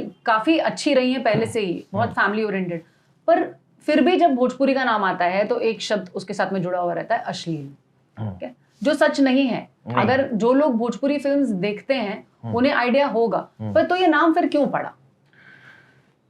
वो देखिए, वो जब थिएटर का जमाना चलता था उस टाइम पे भी हम लोग की फिल्मों में एक आध आइटम सॉन्ग डाला जाता था, तो उस टाइम भी हम लोग अपने किसी फिल्म में आइटम सॉन्ग नहीं डालते थे, क्योंकि हम लोग का तब भी ये मानना था कि हम ये फिल्म ऐसी बनाएं कि हम अपने फैमिली के साथ और अपने घर में बैठ के देख सके। तो जो, और जहाँ तक अगर हम बात करें अश्लील की या फुहड़ता की, तो मुझे नहीं लगता है कि जो लोग बोलते हैं वो कोई भोजपुरी फिल्म देखते होंगे, हाँ, या देखे होंगे, क्योंकि हमारे यहाँ पे ही विदेशिया बनती है, हमारे यहाँ पे ही मैंने खुद इज्जतघर बनाई थी, और कुछ हद तक मुझे ऐसा लगता है कि फिल्म बने क्या वो हमारी ऑडियंस पे भी डिपेंड करता है। जितना बनाने वाले पे डिपेंड करता है उतना देखने वाले पे भी डिपेंड करता है। अब जैसे मैंने एक फिल्म बनाई, एक इज्जतघर, आप अगर YouTube पे अगर देखेंगी, सोशल फिल्म है वो। इज्जतघर मतलब कि प्रधानमंत्री जी की जो योजना है कि हर घर में टॉयलेट होना चाहिए, हाँ, उस कॉन्सेप्ट को लेके मैंने फिल्म बनाई, एक सोशल फिल्म बनाई। और उसी के साथ मैंने एक कमर्शियल फिल्म बनाई, साजन। दोनों फिल्में मैंने साथ में बनाई, दोनों फिल्में मैंने साथ में रिलीज किया, लेकिन आप अगर अभी देखेंगे तो व्यूअर जो है वो साजन के ज्यादा है, हाँ, क्योंकि कमर्शियल फिल्म है। इज्जतघर के कम है क्योंकि वो सोशल फिल्म है। तो जो अश्लीलता या फुहड़ता या जो चीजें जो हमारी ऑडियंस ही ये बोलती है, तो ये उनका भी दायित्व है कि जब एक अच्छी फिल्म कोई बनती है, कोई सोशल फिल्म बनती है, कोई बढ़िया कॉन्सेप्ट बनता है, तो उसको वो देखें, बिल्कुल अपनी फैमिली को दिखाएं, खुद देखें, अपने लोगों को दिखाएं। क्योंकि जब एक प्रोड्यूसर कोई फिल्म बनाता है तो एक समझिए कि बहुत अच्छा कॉन्सेप्ट कोई बनाया है, तो जब अच्छे कॉन्सेप्ट को वो सफलता मिलती है, लोग देखते हैं, एप्रिसिएशन मिलता है, तब हमें दूसरी वाली बनाने की हिम्मत होती है। लेकिन वहीं जब उस फिल्म को नकार दिया जाता है तो प्रोड्यूसर सोचता है अरे यार कमर्शियल फिल्म बनाते हैं, फुहड़ और अश्लील की बात नहीं कर रहा हूँ, कमर्शियल फिल्म की बात कर रहा हूँ, तो फिर वो कमर्शियल की तरफ जाते हैं। तो वो डिपेंड करता है हमारी ऑडियंस पे भी कि हमारी ऑडियंस को क्या पसंद आता है। मैं जैसे गाने बनाता हूँ तो गानों में भी अगर बहुत सारे गाने होते हैं जो कि कमर्शियल होते हैं, बहुत सारे गाने होते हैं जो कि वैसे होते हैं, जैसे मैंने ये गाना आपको अभी सुनाया, हाँ। तुम्हार प्यार है कि पिपरा के भूत, ये मेरा एक्सपेरिमेंट है। इस तरह के गाने हम लोग नहीं बनाते, एक्सपेरिमेंट करता हूँ मैं। हाँ। कुछ जैसे अगर 4-5 गाने मैंने कमर्शियल बनाए हैं, उस तरह के फीमेल ओरिएंटेड बनाए हैं, तो उसी में सोचता हूँ कि एक गाना मैं इस तरह का ही बनाऊं जिसमें स्टोरी हो, जो अच्छा सूट हुआ हो, जो सुनने में बहुत कर्णप्रिय हो, वो भी दिमाग में रखता हूँ। लेकिन वो मेरे दिमाग में पहले से ही रहता है कि ये नहीं चलेगा। हाँ। लेकिन वो भी अभी देखिए अप्रिसिएट अगर हो रहा है तो फिर दोबारा मैं सोच रहा हूँ कि फिर बनाऊंगा।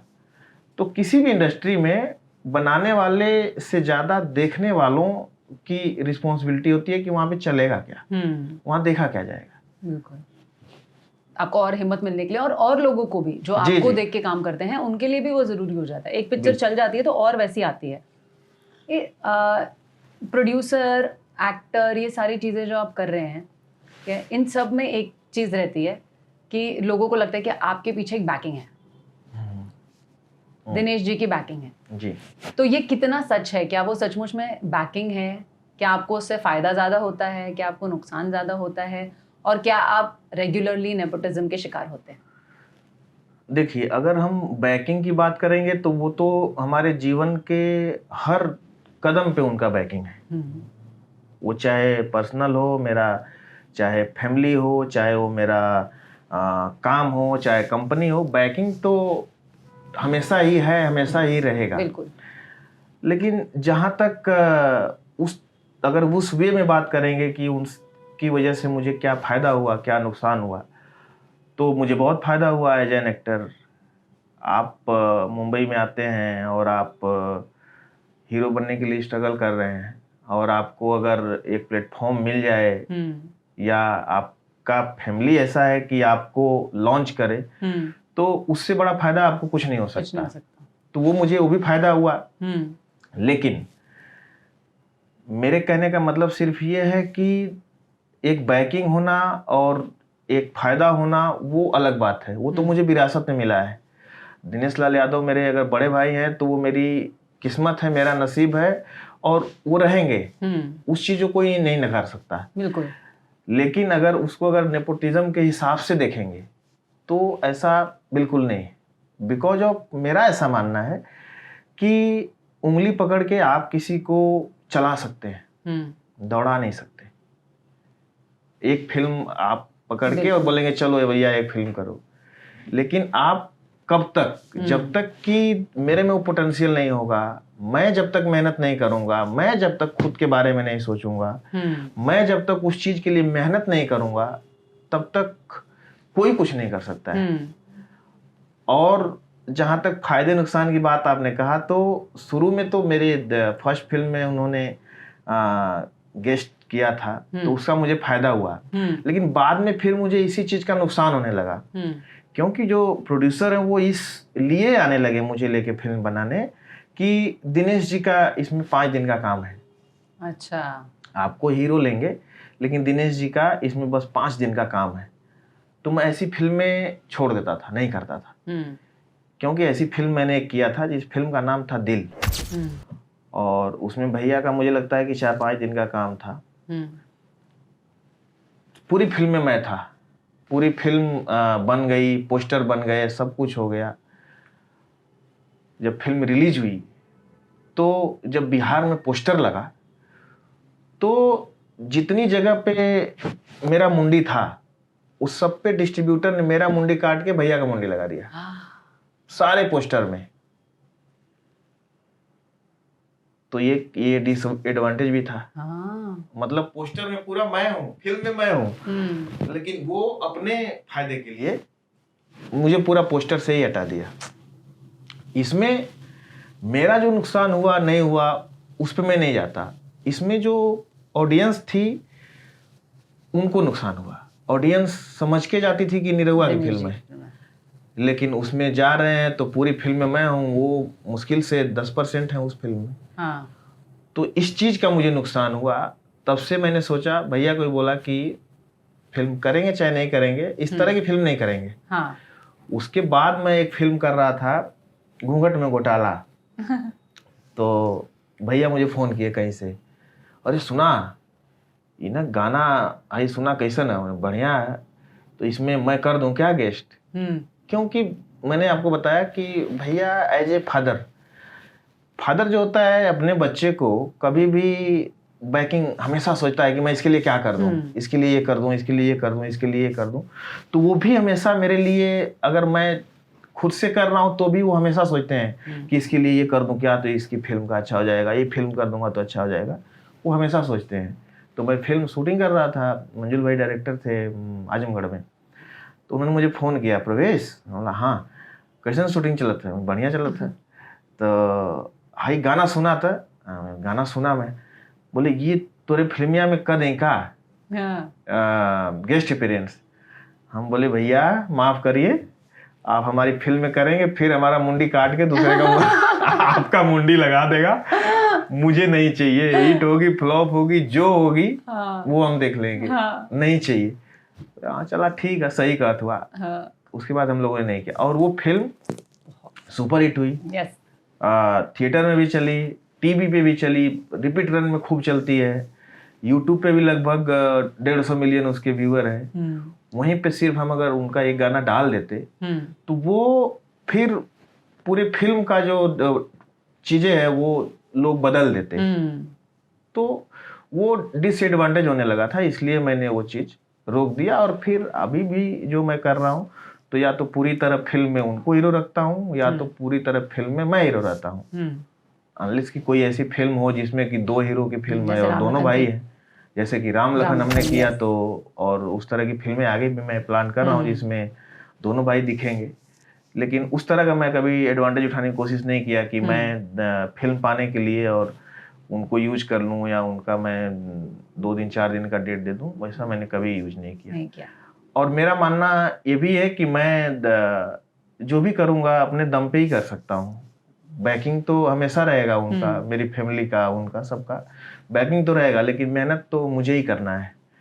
तो मैं जब मेहनत जहाँ तक करूँगा, जितना करूँगा उतना मुझे मिलेगा। एज अ प्रोड्यूसर मैंने ये भी चीज़ देखी है कि आपका एक जॉनर थोड़ा फेवरेट है जो आप ज़्यादातर करने की कोशिश करते हैं। जैसे मैंने बॉर्डर में देखा, सरफरोश में देखा, तो शायद वो आर्मी वाला आपसे छूटता नहीं है ना, कहीं ना कहीं से आपको ऐसा लगता है कि वो रहे साथ में। शायद वो मेरे खून में है।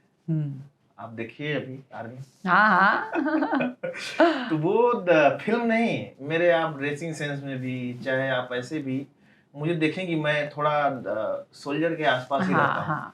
क्योंकि मैं 5 साल रहा हूँ तो वो मेरे अंदर से जाता नहीं है। जहाँ तक फिल्म की बात है तो मुझे बहुत अच्छा लगता है, क्योंकि मैंने उस जीवन को, उस चीजों को बहुत करीब से देखा है।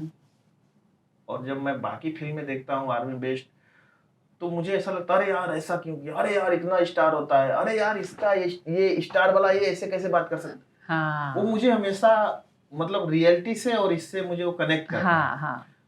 तो वो चीज हमेशा मुझे टिसता है। तो मैं ये कोशिश करता हूँ कि मैं फिल्म आर्मी बेस्ड बनाऊं जिसमें कि मैं सब प्रॉपर दिखाऊं। और अभी तक मैंने जो फिल्म बनाई है आर्मी पे, उस सब फिल्में मैं ये दावे के साथ कह सकता हूँ कि 99.9% टेक्निकली करेक्ट होंगी। इसलिए मैंने बॉर्डर बनाई, मैंने सरफरोश बनाई, और आपके चैनल पे मैं एक नया अनाउंसमेंट दे देता हूँ। अरे वाह! कि मैं जो अगली फिल्म बना रहा हूँ मेरे प्रोडक्शन में, वो बना रहा हूँ अमर जवान, जो कि आर्मी बेस्ड है और हमारे दर्शकों को बहुत पसंद आएगी। वाह! तो मैं बहुत एक्साइटेड हूँ, मुझे आपकी ऐसी फिल्में बहुत पसंद है। और एक और जॉनर है जो मुझे आपका बहुत पसंद है, हॉरर कॉमेडी। मुझे वो आपकी बहुत अच्छी लगती है और आप अच्छा करते भी हैं बहुत। उसका श्रेय मैं मेरे डायरेक्टर है मंजुल भाई, उनको देता हूँ। उन्होंने मुझे भूत बना दिया। एक्चुअली घूंघट में घोटाला हम लोग बना रहे थे और वो बनते वो हॉरर कब बन गई, कॉमेडी फिल्म हम लोग बना रहे थे। और वो हॉरर कब बन गई हम लोग को खुद ही पता नहीं लगा। और वो उस तरह का हॉरर हमारी जो ऑडियंस है पसंद करती है, जो कि कॉमेडी हॉरर, जिसमें कि सिर्फ वो कैरेक्टर डरता है, आपको जैसे बहुत फेस बनाने की जरूरत नहीं है। तो वो मेरा मुझे लगता है कि लोग कॉमेडी पसंद करते हैं। हाँ। उसी फिल्म से मुझे लगा कि मैं कॉमेडी भी कर सकता हूँ। बिल्कुल कर सकते हैं। और मंजुल भाई बहुत अच्छे डायरेक्टर हैं, मेरे मित्र भी हैं। और मैं उनको थैंक्स बोलना चाहूँगा कि उन्होंने मुझे इस वाले जॉनर को दिखाया, क्योंकि उसके पहले मैं सिर्फ ज़्यादातर एक्शन फिल्में पसंद करता था। जैसे कि मैं उसके पहले हीरो किया, टाइगर किया, बॉर्डर किया, उसके पहले मैंने करण अर्जुन किया। जितनी फिल्में थी मेरी सब एक्शन के जॉनर की थी। पहली बार मैंने कॉमेडी किया जब घूंघट में घोटाला में, वो मंजुल भाई ने करवाया। और उसके बाद तो मुझे ऑफर ही आने लगे कि घूंघट में घोटाला टाइप की फिल्म हाँ, ये अच्छी की भी आपने। तो थैंक्स मंजुल भाई। हाँ, सचमुच डिजर्व करते हैं वो थैंक्स। ये सब करने के बाद में भी आपको शांति नहीं हुई है। क्रिकेट कहाँ से, क्रिकेट का क्या था बीच में एंगल? क्रिकेट नहीं मतलब एक मिनट, मेरा क्वेश्चन मैं फिर से एक बार पूछती हूँ, क्योंकि सिर्फ क्रिकेट नहीं है ना, इस पैशन से खेला गया क्रिकेट है कि आप मैन ऑफ द मैच भी हुए हैं, पटना में आपने सेंचुरी बनाई है, फर्स्ट मैच में आपने 36 बॉल पे 100 मार के सेंचुरी बनाई। मतलब ऐसा नहीं है कि आप छोटा मोटा खेलते हैं, गली क्रिकेट लेवल का नहीं, आप मतलब T10 में सेंचुरी बनाते हैं आप जी। तो क्या क्रिकेट देखिए, मुझे लगता है कि जब मैं इंडस्ट्री में आया था उससे पहले मैं क्रिकेट नहीं खेलता था। ना क्रिकेट जानता था, ना मैंने बैट देखा था, क्या बात कर रहे हैं, ना मैं हेलमेट देखा था, ना मैं पैड कभी लगाया था। बैट देखा था, गांव में हम लोग गली क्रिकेट खेलते थे तो वो भी हम लोग पेड़ काट के और उसको छील के अपने हिसाब से बैट बनाते थे, उससे खेलते थे। ये खरीदने वाला बैट मैंने कभी नहीं देखा था। हेलमेट मैं पहली बार देखा यहाँ पे आके। तो क्रिकेट का निजात तब हुआ मेरे उसमें जहन में जब CCL आया, सेलिब्रिटी क्रिकेट लीग चल रहा था। सेलिब्रिटी क्रिकेट लीग 2 सीजन हो चुका था और तीसरा सीजन आने वाला था। तभी हम लोग टीवी में देख रहे थे कि ये सेलिब्रिटी क्रिकेट आ रहा है, जिसमें कि सोहेल भाई हैं, सलमान भाई हैं, अपने अन्ना हैं, सुनील शेट्टी जी हैं, पूरी बॉलीवुड और पूरी साउथ की इंडस्ट्री खेल रही थी। तो हम लोग, मैं और भैया बात किए कि यार हमारी भी इंडस्ट्री इसमें होनी चाहिए। फिर हम लोगों ने इसके लिए शुरू किया खोज और खोज करते करते हम लोगों ने बनाया भोजपुरी दबंग और फिर खेलना चालू हुआ। और क्रिकेट में सच कहूँ तो मुझे ना, जो मैं साल भर काम करता हूँ अपने बिजनेस से रिलेटेड या एक्टिंग से रिलेटेड या प्रोडक्शन से रिलेटेड, तो वो 1-2 महीना जो खेलता हूँ वो मेरे लिए एक तरह का सुकून है। हाँ। थेरेपी है। मतलब समझिए कि सुबह से लेके शाम तक आपका मोबाइल जो है वो बैग में रहेगा। हाँ। सुबह से शाम तक जब आप मोबाइल नहीं देखते हैं, आज के ज़माने में आप हर 2 मिनट में मोबाइल देखते हैं, लेकिन क्रिकेट के ग्राउंड पे जाके उससे आप परे हो जाते हैं और खेलने में आनंद आता है। वो मेंटली हम बहुत मतलब सुकून में हो जाते हैं। तो क्रिकेट मेरे लिए एक तरह का थेरेपी है और मजा आता है मुझे। वहाँ पे ग्राउंड पे जाके एक सुकून मिलता है और इसीलिए मैं क्रिकेट खेलता हूँ। क्रिकेट मैंने कभी सीखा नहीं है, मैं कभी जानता नहीं था। गांव में ही जो खेला था थोड़ा बहुत, लेकिन सब क्रिकेट में आके यहीं पे सेलिब्रिटी क्रिकेट लीग में ही शुरू किया और यहीं पे मेरा ऐसा हुआ। हमारी इंडस्ट्री में बोलते हैं कि दोस्त बनाना बहुत मुश्किल है, बहुत मुश्किल से दोस्त बनते हैं और अच्छी पक्की दोस्ती इंडस्ट्री के अंदर नहीं हो पाती। जैसे आपने कहा आपके पहले के मिलिट्री के फ्रेंड्स हैं और आपके स्कूल के भी फ्रेंड्स हैं और वो आज भी आपके साथ काम कर रहे हैं, तो ऐसे कोई इंडस्ट्री में है आपके फ्रेंड्स? इंडस्ट्री में अगर उस तरह का फ्रेंड आप बोलें कि जो जिससे डेली बात हो या डेली आप मिल नहीं सकते तो बात तो कम से कम हो जाए, वो आदित्य ओझा है मेरा दोस्त, जिससे कि मेरी बहुत अच्छी बॉन्डिंग है, बहुत अच्छे हम लोग दोस्त हैं। और मुझे लगता है कि मैं उनकी जितनी रिस्पेक्ट करता हूँ वो भी मुझे बहुत रिस्पेक्ट करते हैं। और हम लोग शायद ऐसे फ्रेंड हैं कि हम लोग पर्सनल हो, फैमिली हो, क्रिकेट हो, इंडस्ट्री हो, फिल्म मेकिंग हो, कुछ भी हो, मुझे लगता है कि हम लोग हर चीज़ों पे एक दूसरे से बात कर पाते हैं। हाँ। हमारे फैमिली की पर्सनल से पर्सनल अगर बात है तो भी हम एक दूसरे से कर पाते हैं। और मेरा ऐसा मानना है कि आज के ज़माने में आपका एक दोस्त ऐसा जरूर होना चाहिए जिससे कि आप अपने मन की सब बातें कर पाओ। तो वो आदित्य ओझा है, जो कि मेरे बहुत अच्छे दोस्त हैं इंडस्ट्री में। आर्मी के भी मेरे दोस्त हैं जो कि अभी मुझे फ़ोन पे बात होती है। और स्कूल फ्रेंड में आप देखो तो राजेश है, हरिकेश है, ये लोग मेरे बचपन के दोस्त हैं। राजेश जो कि जिनके साथ मैं मछली मारता था। अच्छा, ये वही है? हाँ, ये वही है राजेश। ओके। तो उनसे आज भी मैं अगर जब गांव जाता हूँ तो मुलाकात होती है। और वो वैसे ही मिलते हैं, और दोस्त, हाँ, और साथी उनका कहने का। और वो जो अपनापन है, वो जो बोलते हैं और साथी क्या हालचाल, वो बहुत सुकून देता है। वो मुझे नहीं लगता है कि वो कहीं मिल सकता है। वो बहुत अलग, वो मेरे लिए सुकून देता है। लगता है कि वाह, वही मतलब आज से 20-25 साल पहले आज भी उनके अंदर कोई छल नहीं, कोई भाव नहीं। और साथी क्या हालचाल, वो जो टोन है वो बार बार गूंजता है। अच्छा है ना, वैसी फ्रेंडशिप होनी चाहिए। हाँ, वैसे ही अब आदित्य है तो आदित्य से मैं डेली मिलता हूँ लगभग। अगर मैं मुंबई में हम लोग दोनों हैं तो पक्का मिलेंगे ही मिलेंगे, और नहीं मिलेंगे तो बात तो एक बार हो ही जाती है। और बहुत अच्छा दोस्त है मेरा। अच्छा, एक और चीज़ है जो अब जो ट्रेंडिंग चीज़ें हैं उनमें से एक ये भी है कि न्यूक्लियर फैमिली होने लग गई है, परिवार छोटे होने लग गए हैं। जब बच्चे बड़े हो जाते हैं, थोड़ा एक एज हो जाती है, तो सब सोचते हैं कि हम अलग अलग रहें ना, एक साथ नहीं रहना चाहिए। सो आप लोग के यहाँ पे कैसे रहते हैं? हमारे यहाँ पे हम लोग साथ में ही रहते हैं। साथ में ही रहते हैं? मेरी फैमिली भी, भैया की फैमिली भी, भैया के बच्चे, मेरे बच्चे, मेरी मम्मी, हम सब लोग साथ में ही रहते हैं। क्योंकि मैंने बताया आपको कि हमारी और भैया की ऐसी बॉन्डिंग है कि हमारी फैमिली अलग हो ही नहीं सकती है। क्योंकि मेन आपके घर में जो मेन मुखिया होते हैं, अगर उनकी अगर बनेगी तो उनके बच्चों की, बीवियों की बनेगी, उनकी नहीं बनेगी तो नहीं बनेगी। तो हम लोगों को अलग होने का कोई रीजन ही नहीं है।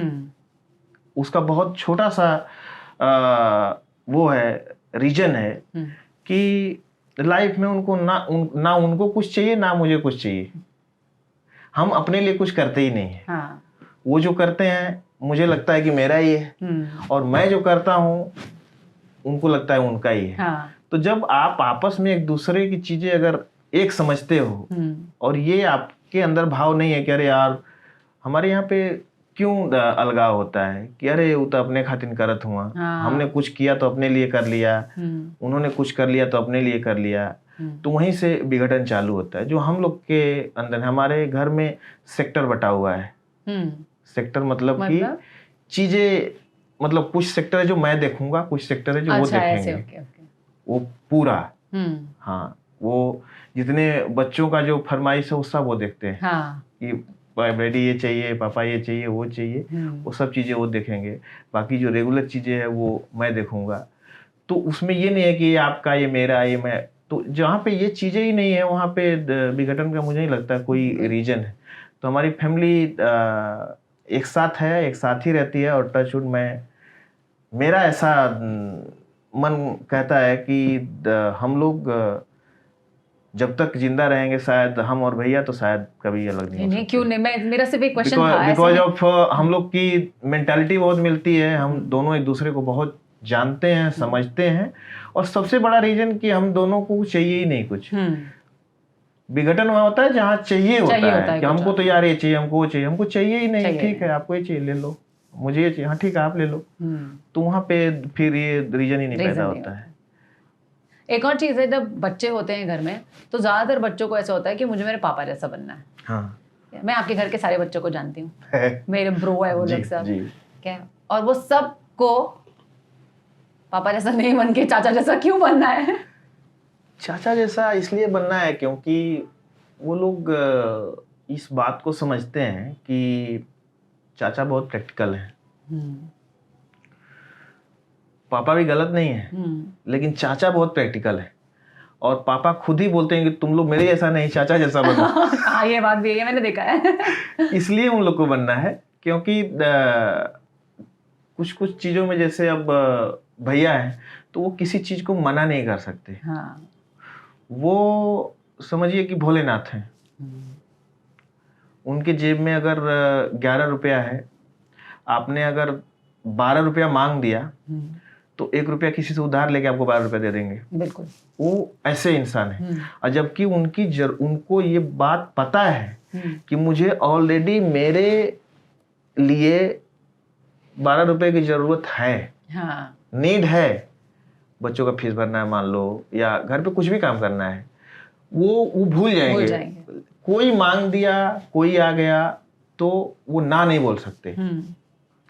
और ऐसे बहुत कम लोग मुझे लगता है कि दुनिया में होंगे जो ना नहीं बोल सकते। हाँ।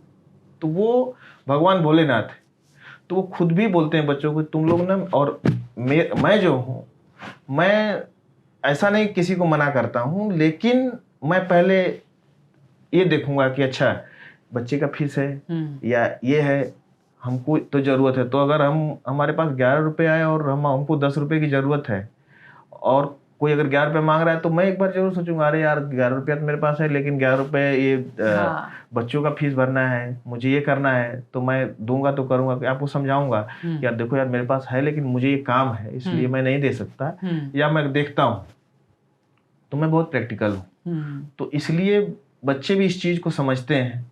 तो उनको चाचा जैसा बनना है, उनको पापा जैसा नहीं बनना। नहीं, लेकिन उसका रीजन, एक्चुअली आप कुछ भी बोलो, पर उसका रीजन मेन ये है क्योंकि आप उनके साथ में, वो आपको बहुत ज्यादा देखते हैं। दिनेश जी बाहर शूटिंग पे होते हैं, आप यहाँ होते हैं, वो आपको बहुत ज्यादा देखते हैं। आपका ड्रेसिंग सेंस जो है, आपका जो तरीका है लोगों के साथ बिहेव करने का, वो सब वो क्लोजली ऑब्जर्व करते हैं। हाँ बिल्कुल, आप वो भी रीजन है, क्योंकि वो ज़्यादा मुझसे कनेक्ट करने का ये भी रीजन है कि वो ज़्यादा मेरे साथ रहते हैं या ज़्यादा मेरे से कनेक्ट करते हैं।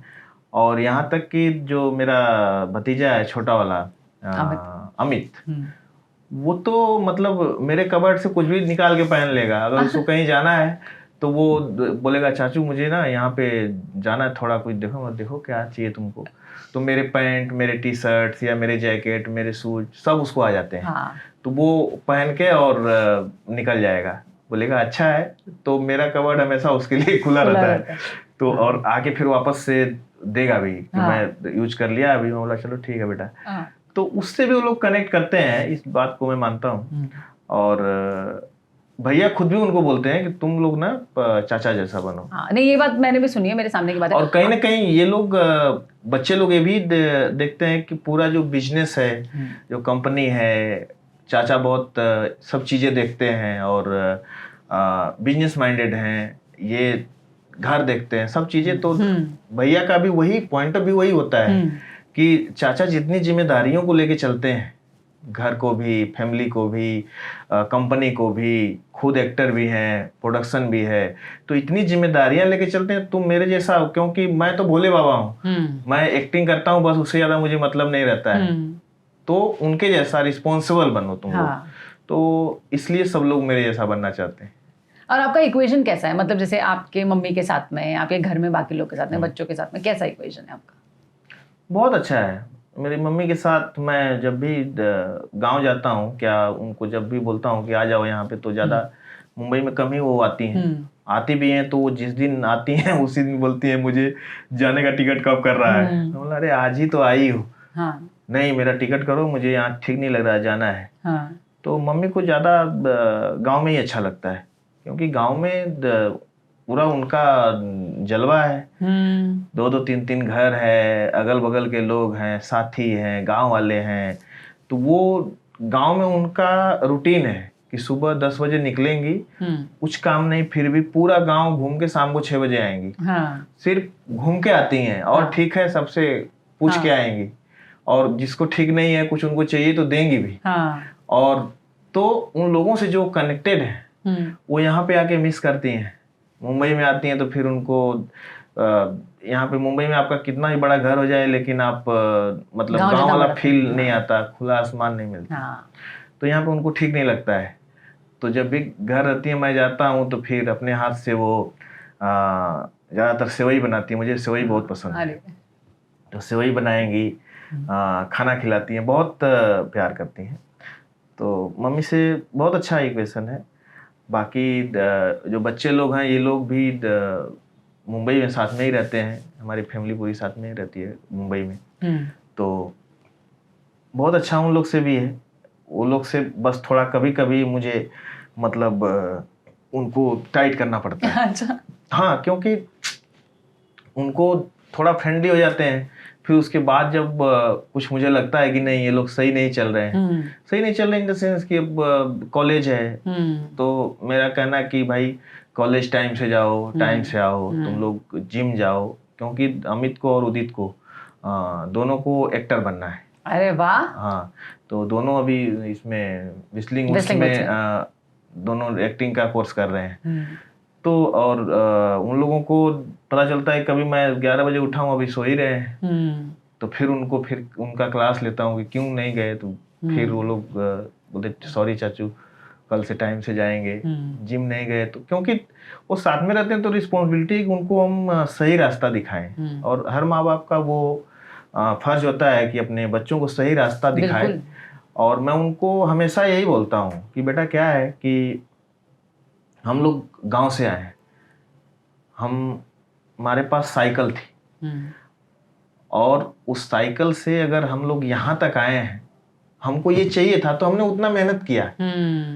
इसके ऊपर अगर तुमको चाहिए तो इसके लिए तुमको ही मेहनत करना है, उसके लिए मैं मेहनत नहीं करूँगा।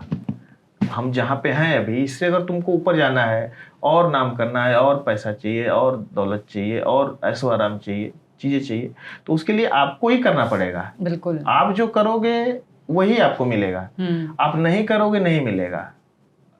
इवन अगर आप जो हम लोग आज हैं इसको भी नहीं संभालोगे तो फिर वापस गांव में चले जाओगे। बिकॉज ऑफ आप किस लायक बनते हो इस पे डिपेंड करता है। बिल्कुल। इस पे डिपेंड नहीं करता है कि आपके पापा क्या थे। पापा आपके कुछ भी हो, आप क्या हो, आप क्या करते हो, आप कितने मेहनती हो, आप कितने सक्सेस हो, आप कितने काम करते हो, तो उस पर डिपेंड करता है कि आप जिंदगी में कहाँ जाओगे। आप नीचे जाओगे, ऊपर जाओगे, वहीं रहोगे, क्या करोगे। तो मैं हमेशा यही बोलता हूँ कि जो करोगे अपने लिए करोगे, जो नहीं करोगे वो भी अपने लिए करोगे। सही बात। तो तुम लोग फिलहाल यही टाइम है, अभी करो, अपने लिए करो, मेरे लिए नहीं। मेरे लिए तो हो गया, मैंने जितना कमा लिया, मैं अपना जिंदगी पार हो जाएगा। लेकिन अब तुम लोग को खुद के लिए करना है, और तुम लोग करोगे तो हमको खुशी होगी। तो उनको कई तरीकों से समझाना होता है, और वो समझते हैं इस चीज को, तब उनकी आंख खुलती है, हाँ यार चाचा सही बोल रहे हैं। फिर दूसरे दिन से एकदम वो टाइम पे हो जाते हैं। तो उन लोग को थोड़ा कभी कभी प्यार भी करते हैं, कभी कभी टाइट भी करना पड़ता है, क्योंकि ये जरूरी है। जब आपके टाइम पे आपके रिसोर्सेज कम थे, जब आपको पता था आप किसान फैमिली से हो, आपके पापा कितना स्ट्रगल कर रहे हैं, काम करके ला रहे हैं, उसके बाद जो कुछ भी करना था, जैसे आपने अपने लिए भी तो साइकिल बेची जब आपको एडमिशन लेना था, तो आपने उस चीज को खुद किया है, इसलिए आपको वो बोलना उतना आसान है आपके लिए। बिल्कुल। और वो लोग भी आज जो करेंगे वहीं पहुंचेंगे, उनके अपने लिए ही है। और ये जो मुझे देख रहा होगा वो हर किसी के लिए ये चीज है कि आप जो भी करते हो खुद के लिए करते हो। कोई अगर बोलता है अरे मैं माँ बाप के लिए कर रहा हूँ, मैं इसके, आप सबसे पहले तो खुद के लिए करते हो, क्योंकि उसका फायदा खुद को होता है। आपको, आप अगर किसी लायक बन गए तो ऑटोमेटिक आपकी फैमिली को उसका फायदा हो जाएगा। आपकी मम्मी को, आपके पापा को, आपकी वाइफ को, आपके बच्चे को, उनको फायदा अपने आप हो जाएगा। पहले आप खुद के लिए तो करो। राइट, पहले उतना अपने लिए कर लो। तो आप एक्टर भी हैं, आप प्रोड्यूसर भी हैं। कई बार ऐसा होता है आप अपने फिल्म में एक्ट कर रहे हैं, कई बार ऐसा होता है आप एक्ट कर रहे हैं किसी और के प्रोडक्शन में, कई बार ऐसा होता है कि आप एज अ प्रोड्यूसर सब कुछ संभाल रहे हो और आपको दूसरे एक्टर को वो सब इंपॉर्टेंस देना है जो आपको एज एन एक्टर मिलता है। तो क्या रोल आपको अपने लिए सबसे बेस्ट लगता है? मुझे देखिए बेस्ट तो दोनों ही लगता है, लेकिन अगर वैसे आप मेहनत वाइज पूछें तो मुझे अच्छा तब लगता है जब भैया एक्टर होते हैं, मैं प्रोड्यूसर होता हूँ। अच्छा, वो अच्छा लगता है आपको? क्योंकि जब मैं खुद प्रोड्यूसर भी रहता हूँ, एक्टर भी रहता हूँ, तो लोड ज़्यादा रहता है। उसमें प्रोडक्शन भी देखना है, उसमें एक्टिंग भी है। पता चला कि मैं डायलॉग के मूड में हूँ, डायलॉग याद कर रहा हूँ, तब तक प्रोडक्शन वाला मुझे सामने से लुक दे रहा है कुछ। अरे यार रुको ना, मुझे डायलॉग तो करने दो। तो वो डबल माइंडेड हो जाते हैं। जहाँ पे हम सिर्फ एक्टर होते हैं दूसरी फिल्मों में, वहाँ पे सिर्फ एक्टर होते हैं, तो वहाँ पे कोई ऐसी चीज़ें नहीं होती है। लेकिन जब हम खुद के प्रोडक्शन में जब प्रोड्यूसर होते हैं और जब भैया एक्टर होते हैं, तो मैं पूरी तरह से एज ए प्रोड्यूसर वाला रोल निभाता हूँ और वो एक्टर वाला रोल निभाते हैं, और साथ में जब बैठ के सेट पे चाय पीते हैं वो एक्टर और मैं प्रोड्यूसर, तो बहुत मज़ा आता है और अच्छा लगता है मुझे। शूटिंग पे खाना खाना, शूटिंग पे चाय पीना, शूटिंग पे जाना, शूटिंग पे आना, मुझे वो प्रोसेस अच्छा लगता है। फिल्म हिट फ्लॉप अलग बात है, अलग बात है बिल्कुल। फिल्म बनाने की जो प्रतिक्रिया है, हाँ, वो राइटिंग से लेके, जब राइटिंग शुरू होता है, जब म्यूजिक बनता है, म्यूजिक मैं बहुत मन से बनाता हूँ, जब कास्टिंग हो जाती है, जब हम शूटिंग पे जाते हैं, तो शूटिंग पे सुबह सुबह 5 बजे उठ के, हो सकता है कि मैं एक्टर रहता हूँ तो 5 बजे नहीं उठता हूँ, लेकिन जब मैं प्रोड्यूसर रहता हूँ तो 5 बजे उठ जाता हूँ, और फिर सबको जगाना, फिर 7 बजे सेट पे पहुँचना, सब साथ में नाश्ता करना, मतलब वो प्रोसेस में एंजॉय करता हूँ। हाँ। और मज़ा आता है मुझे एज ए प्रोड्यूसर, बहुत मज़ा आता है जब भैया एक्टर हो, और उनको भी मज़ा आता है कि उनको सिर्फ एक्टिंग करना है, कुछ उनको लोड नहीं है, तो मुझे लगता है उनको भी बहुत अच्छा लगता है। तो हमने ना इस बार एक अलग नया सेगमेंट ऐड किया है जिसको हम बोलते हैं स्लैम बुक। हमारे यहाँ पर मुंबई में ना एक कल्चर है कि जब आपका 10th स्टैंडर्ड होने वाला है और आप स्कूल छोड़ने वाले हो, तो एक स्लैम बुक होती है जो हम एक दूसरे को देते हैं भरने के लिए, और जिसमें कुछ ऐसी हमारे बारे में जानकारी होती है जो हमारे दोस्त को हमारी याद दिलाने के लिए। क्या तो फैंस को इन चीज़ों में बहुत इंटरेस्ट होता है कि आपको क्या पसंद है, आपको क्या नापसंद है। तो ऐसे कुछ छोटे छोटे क्वेश्चन है जो मैं आपसे पूछने वाली हूँ। तो पहली चीज़, आपका फेवरेट गाना कौन सा है? उठवा तोहार जैसे भोर के किरनिया, अखिया में प्यार के समाइल बदुनिया, हुस्न के जादू अदा के मंत्र तोह पे चलवले बाड़े है भगवान, बड़ी फुर्सत से तोहरा के बनौले बाड़े। ये पवन जी का गाना है और मुझे बहुत पसंद है ये गाना, सबसे पसंद मेरा गाना यही। वाह। सबसे फेवरेट एक्टर? दिनेश लाल यादव। हाँ, मुझे पता ही था ये तो। सबसे फेवरेट प्रोड्यूसर? इसलिए दिनेश लाल यादव क्योंकि उस पर बाद में आता हूँ। दिनेश लाल यादव इसलिए क्योंकि मैंने उनकी फिल्में देख देख के, उनसे घर में, उनसे साथ में मैंने एक्टिंग बहुत सीखा हुआ है। मैंने एक्टिंग क्लास के बाद फिर जो हमेशा मेरे साथ इर्द गिर्द रहने वाले एक्टर वही थे, तो बहुत सारी बारीकियां, बहुत सारे चलने का, मतलब मैं आर्मी से आया हुआ जिसको सावधान और विश्राम सिर्फ सिखाया गया है, वो आदमी अगर हीरो बन रहा है तो उसको कितना उस पर काम करने की जरूरत है। तो स्कूल में तो आपको काम भर ही सिखाया जाता है, लेकिन जो मेन जो होता है वो होमवर्क होता है। तो होमवर्क में बहुत उन्होंने मेरा साथ दिया है, और मैं हमेशा उनको उनका एक्शन, उनके गाने, चाहे उनकी फिल्म, चाहे उनका एक्टिंग देख देख के बहुत कुछ सीखा हूँ, तो इसलिए। ठीक है, next question. Favourite producer? Favourite producer Bhojpuri में किसी में भी बोल दो आप। आलोक कुमार सिंह। ओके। हाँ, क्योंकि वो बहुत ही शानदार प्रोड्यूसर जिसको कहा जाता है।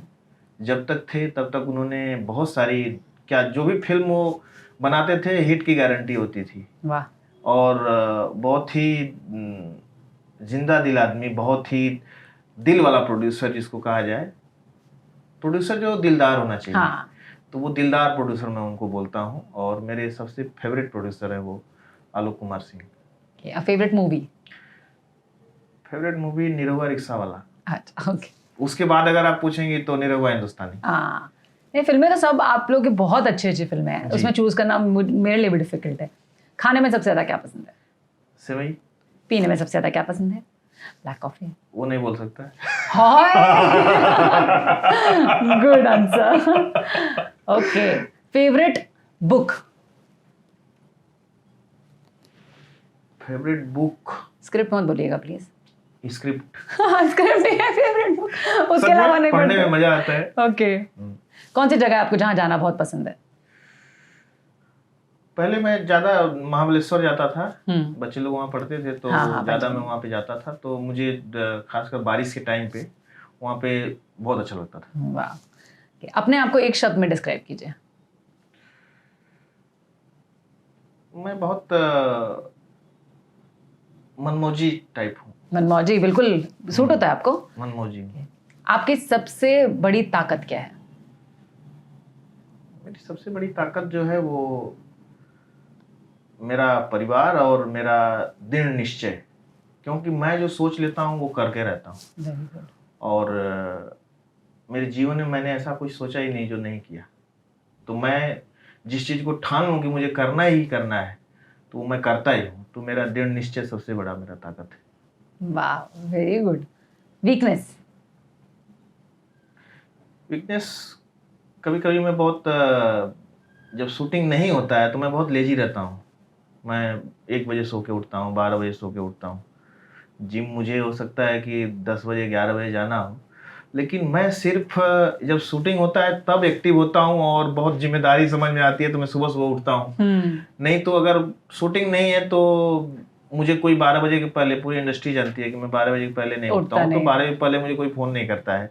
तो वो मेरा थोड़ा मुझे लगता है कि वीकनेस है। उस टाइम पे भी मुझे 10 बजे कम से कम उठ के और थोड़ा वर्कआउट करना चाहिए। हाँ, अच्छा, तो आप, वो आपकी वीकनेस है कि आप सोते कभी कभी जब वर्कआउट, मतलब ये सब नहीं कर पाते जो आपको करना चाहिए। ओके, अगर कोई एक सुपर पावर होता आपके पास तो वो क्या होता और क्यों? सुपर पावर होता अगर मेरे पास तो मैं, कौन सा सुपर पावर चाहते हैं आप? उड़ना, अदृश्य होना?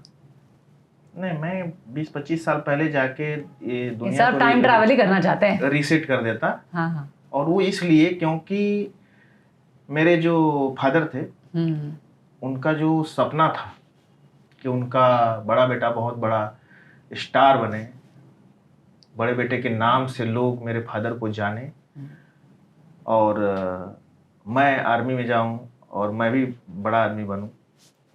तो उस चीज़ को वो देख नहीं पाए जो मुझे हमेशा टेस्टा है।